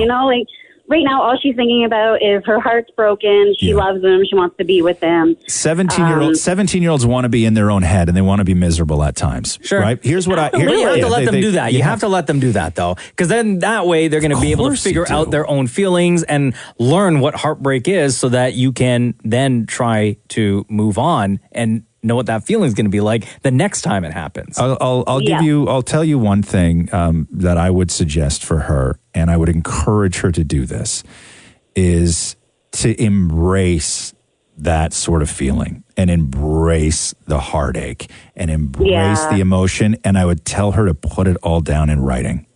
Oh my God, I was going to say the same thing. Yeah. I was going to say the exact same thing for her to start writing down how she feels during this moment in time. Write everything down. Write it all down.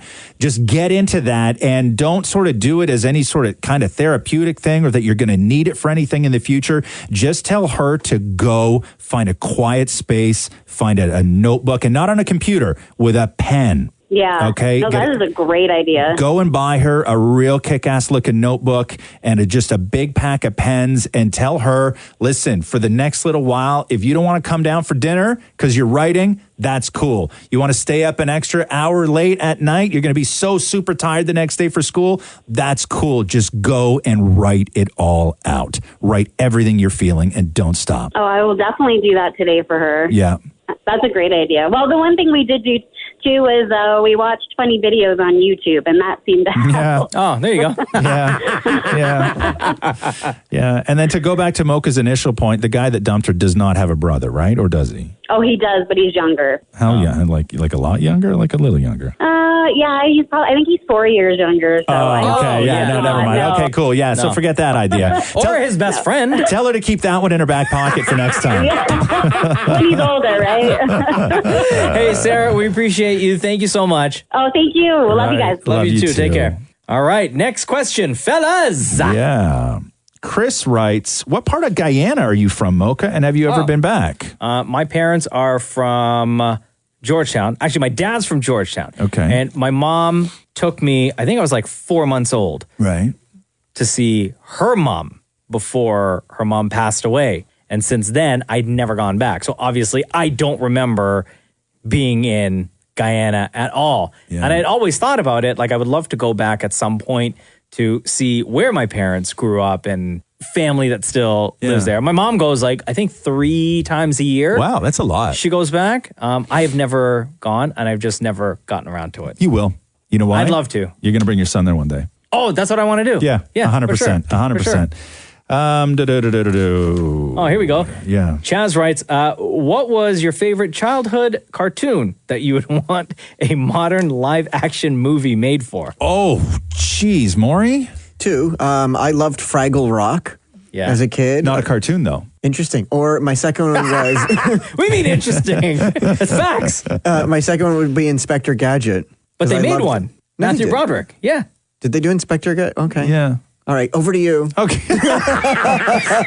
but it just means you were onto something because they it's really difficult to tell because they've really made everything from our childhood that was a cartoon. Like, I'm trying to think of just anything that I've watched that was not already made into a terrible movie. I'll tell you one that they haven't done yet that they had talked about forever and ever and ever, and actually hired Pharrell to do the music for, not just the soundtrack, but like to score the actual movie, was Voltron.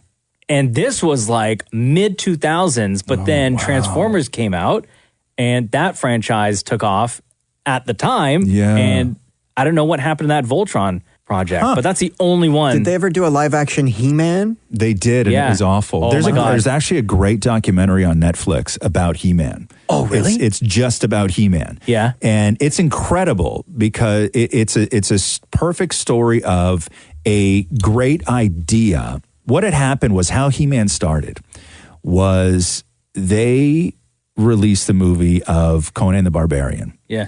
And starring Arnold Schwarzenegger. Yeah. And Conan the Barbarian, the movie company sold the toy rights to it because I saw this documentary. Because Star Wars and everything else, everything was all action figures.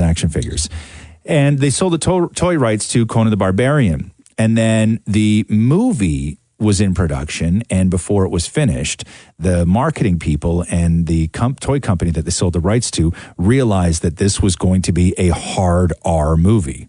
And not for kids. Okay. So they were like, how the hell do we sell toys for a movie that is hard R and not at all for children. So then they were looking for that whole group of people were looking for a new Conan type thing. And then one of the guys came up with He-Man. Really? And that's how it started. And then they go through in this documentary and they tell you all of the sort of ups and downs and how the company destroyed He-Man and they oversaturated the market and they took this great idea. Like these guys really loved He-Man. The guy who's created He-Man. Oh, I want to see this They really now. loved He-Man. It's an episode. It's a toys documentary, and that's one of the episodes. No, this is a just He-Man documentary. Oh, because there's also one of the toys episodes. The Toys of Our Lives or the Toys of Our Youth or whatever this is the other one. But there's a specific He-Man documentary. Really? Where they go through and they talk all about He-Man, and then they get to the movie with Dolph Lundgren. Yeah. Because Dolph Lundgren was Ivan Drago at the time, and he was a sort of big From name. Rocky IV. Yeah. I love that He-Man movie, by the way. So they took the opposite way. So they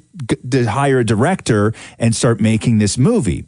And then they go to the director and say, okay, you have this movie, but remember this movie's for kids, so He-Man can't kill anybody.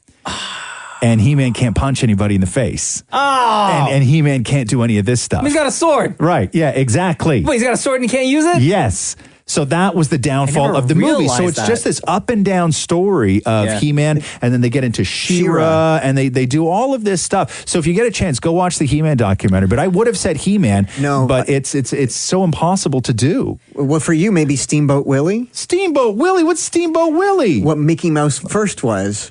Oh, wow. Wow. From like what, the 20s? That's right. Shut up. Right? Funny story about that He-Man movie. When I was a kid, I was so excited to watch that movie, right? And my mom worked at the mall at the time that the movie came out. So one day, she was like, come down to meet me at the store. She worked at Simpsons, which is now the Bay. Meet me at the store. I'll walk you over to the theater. You can go watch He-Man. So I was like, wicked, amazing. First 10 minutes of the movie, I'm like, there's something weird about this. I don't remember Lou Diamond Phillips being in this movie. Also, why is he in like this sandy, kind of desolate looking place? And why is there an airplane flying above? And why does it blow up? And then I leaned to the lady beside me. I'm like, is this He-Man? She's like, no, this is La Bamba. So I was like, oh! So I left that theater, walked into... found the one for He-Man. Yeah. And you accidentally saw La Bamba? I accidentally saw the first 10 minutes of La Bamba. You know, you're probably one of the very few people who actually walked out of La Bamba because La Bamba was, you should have stayed. You know what? Yeah. The week after, when I told my mom what happened, she was like, oh, I want to see that movie. Meet me at the mall. Yeah. And we went and we watched La Bamba together. But did you liked He-Man when you saw it when you were a little kid? Did, you yeah. did, yeah. But no, go and watch that documentary on Netflix. The Toys one is great too that Maury was talking about. Because there's a Barbies episode and everything else. And a Star Wars action figure episode. But the He-Man documentary is just, it's really, really incredible. What's the best restaurant you've been to in the last year? It doesn't have to be anything fancy. Holy cow. See, I don't go to restaurants. I don't go out. I went to what's that one place? If you're in Toronto, there's that one joint. Maury, help me out here. What's that place on Queen West down by Parkdale that I went to that I told you to go to? Convenience? Oh, Convenience is super awesomely fun. Yeah, it's real fun. And again, you go in the bathroom downstairs and like the wallpaper's all He-Man and everything. Yeah. And it's like the men's is He-Man and the girls is She-Ra. Yeah, and it's nice. all cool lights and the food is fun. It's just a fun place to go and hang out and have dinner. So that's really the only place. And I can't remember the last time I went out for dinner. Yeah.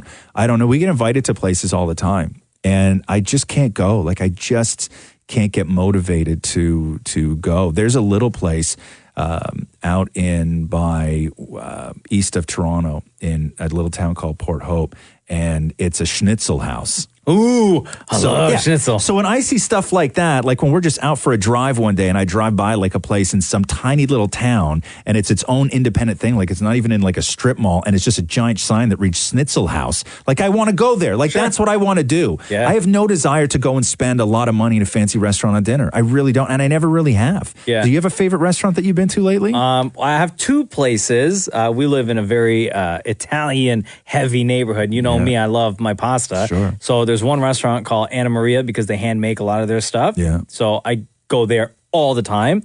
And another place that just opened up, a pizza joint, a couple weeks ago. We order from there like at least once a week. Yeah. And they have these, they're called Mambo rolls, right? And the pizza place is called Pizza or PZA because it's just spelled the letter P, the letter Z, the letter A. Okay. And they have these things called mambo rolls where they're spring rolls, and it's a spring roll shell, but inside, fellas, is mozzarella cheese. Oh, shut your mouth. Roasted red peppers and prosciutto. Oh, my God. And then they drizzle on top of these And rolls. they're fried like spring rolls? And they're fried like spring rolls. They drizzle very lightly this like balsamic glaze. And it, oh my God, guys. Oh my God. I mean, actually, maybe I'll order it tonight and I'll bring for you. Yes, tomorrow. please. Yeah, please do. Dan Maury? I have three. One, our favorite place shut down, so that doesn't exist anymore. It was like where we went for dumplings and stuff. But we love Rosalinda, which is on Richmond, which is a Catherine's been there. It's a vegan Mexican taco place, which is super fun. And then up on Ossington is Parallel Brothers, which is Israeli food. Oh, nice. Yeah. All right. Amanda Bailey, I just watched Roz's episode of Chopped Canada. I was wondering if Roz has improved on his dessert skills since that experience, and what is his favorite meal to make. What was that dessert that you made on that episode, by the way? I did dessert It was chocolate, right? I did dessert. I'd never made a dessert before in my life, and I did dessert nachos, which I took phyllo pastry and cut them into little triangles so they look like nachos, and I fried them, and then I used icing sugar just to season them up, and then I used the top of a creme brulee because it had that yellowy color. It acted like I put it in a little pot so it looked like nacho cheese. Yeah. And then I did a reduction of berries and turned it into what looked like a salsa. It looked like a plate of nachos, but only it was really, really sweet. It was dessert. But I'll tell you that that experience of doing Chopped, it was a celebrity edition of Chopped. So it was myself, Keisha Shante, one of the guys from Bare Naked Ladies. No, not Ed Robertson. The other guy who's not in Bare Naked Ladies. Stephen Page. And maybe Mary Walsh from This Hour is 22 Minutes. So it was a celebrity edition. And I got all the way to the final. It was me and Stephen Page from Bare Naked Ladies as the final two. And you're playing for charity and everything else, but I'm hyper competitive. And doing Chopped Canada, just going through the process of doing Chopped ruined me. Why? Yeah, because I'll tell you, I did not win. Spoiler alert. So I came in second, and I was so obsessed with why I lost that it was affecting my home life. Are you serious? I would go to bed every night, and what I would do is I would lie there and I would re-prepare every single dish I made on Chopped in my head over and over and over again. No. Figuring out where that one thing went wrong. And do you hate Stephen Page now?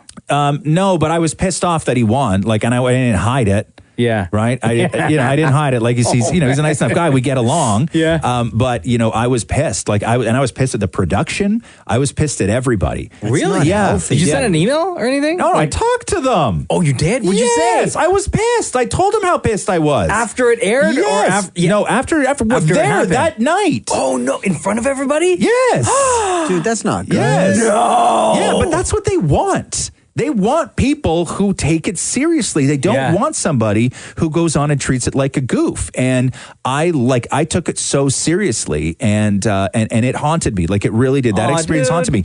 And the interesting thing is because on those shows when you tape it, you have to wait 6, 7, 8, 9 months before it actually airs. So I had enough time to get it out of my system, and then you start having to do promotion for the episode when it's about to air. So then I had to go on and do all these. I had to talk about this episode constantly. And then it brought back all these hard feelings that I had for it. And then again, I had more sleepless nights and all this other stuff. And then the episode aired. And then the episode aired in the same thing. And so it's a real, those shows are, I'll tell you the trick for those shows, because the question that everybody has for a show like Chopped is how do they keep the food warm from the time you cook it until the judges taste it? Because when you finish your dish on Chopped or any of those other cooking shows, it's an hour before the judges taste it. An hour? Yeah, because if you notice, the kitchen is a disaster when everybody cooks. When they say 3, 2, 1, hands up, and everybody has their hands up, the kitchen is a disaster.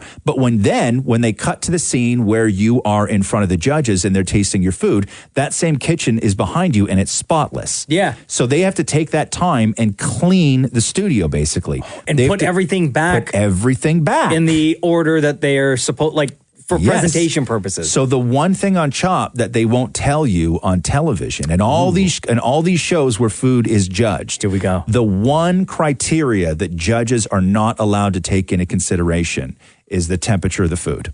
But what if it's served cold? Served cold. So they don't keep it heated. Nope. They don't keep it like on simmer or put in the microwave or oven. Nothing. Nope. So if you make, let's say, for example, you make like a ravioli dish. Right. An hour later, that ravioli dish is then served to the judges. Yes. And the judges take a bite. Correct. There's a chance that that ravioli dish is ice cold. Correct. What if, but the desserts, like the ice creams and stuff? They will keep those refrigerated. That stuff's easy, yeah. Yeah, but no, they don't. They can't judge on temperature. So that's why on all those shows, you never see somebody take a sip of soup and go, yeah, it's a little cold for.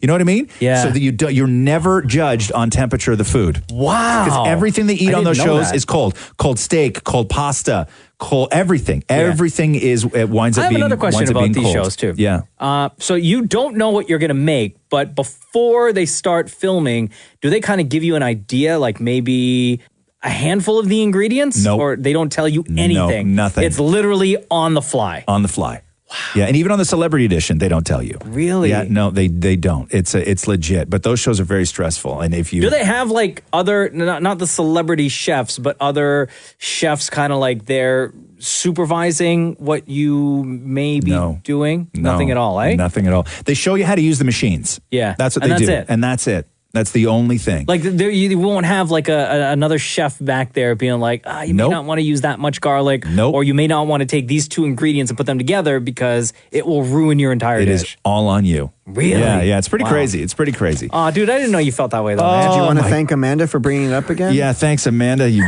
jerk. Now you won't sleep for weeks. Oh, Thanks for no. that. What about if someone were to give you $10,000 right now, what would you do with it? Okay, Dammit Maury, go. I would buy art. Really? Immediately. I would do the most boring thing in the entire world.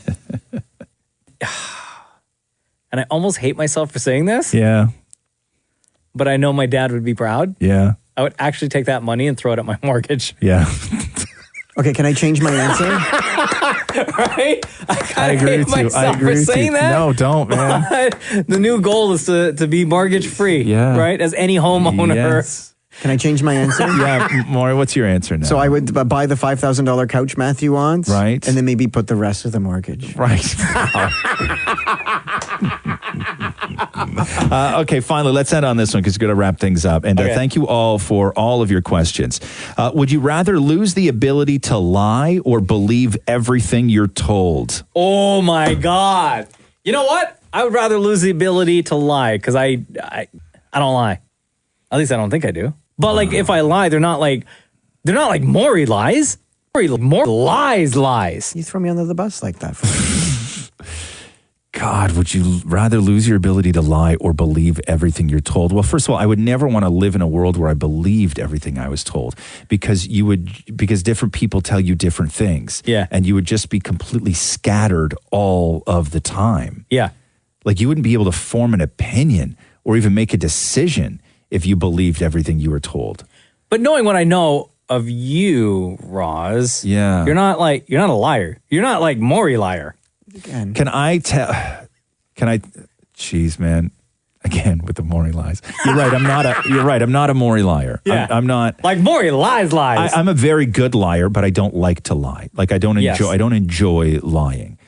I will say, God, okay. I'm going to try and speak between the lines here. Okay. Okay? The only reason why I am leaning towards believing everything I'm told is because I would be willing to sacrifice myself. Because if I had to live a life where I was incapable of lying, I don't think Roxy would have half the magic in her life that she does. Gotcha. Understood. You know what I mean? Understood. Yeah. Fully understand. And then suddenly you're that dad. Yeah. I understand. Right? Totally. So that's why I might sacrifice myself and say, believe everything. I would do it for my kid. I would do it for my kid. That's real nice, man. Yeah. That's amazing. Dammit Maury? I would just believe everything I'm told because I just don't want to not lying. He's such a liar, dude. You're like an alcoholic. You're like an alcoholic where you're like, I would take the liver transplant because I don't want to stop drinking. Okay? I just don't want to stop drinking. Oh, my God. Every Wednesday, we will post on Instagram at Kiss925 a photo that reads, Ask Roz and Mocha. Load up that comment section. Ask as many questions as you want. We'll try to get through as many as we can on the podcast. And, of course, we will try to get one of you on the phone with us to ask your question live. Don't forget to rate, review the podcast. 5 stars. We would love it. We've been on a roll lately. And share with your friends. More importantly, if you think someone that you know would love the Roz and Mocha Show podcast, please tell them about it. Thanks for listening to the Roz and Mocha Show podcast. Catch the guys live weekday mornings from 6 to 10 on Kiss 92.5, Kiss925.com, or on the Kiss 92.5 app.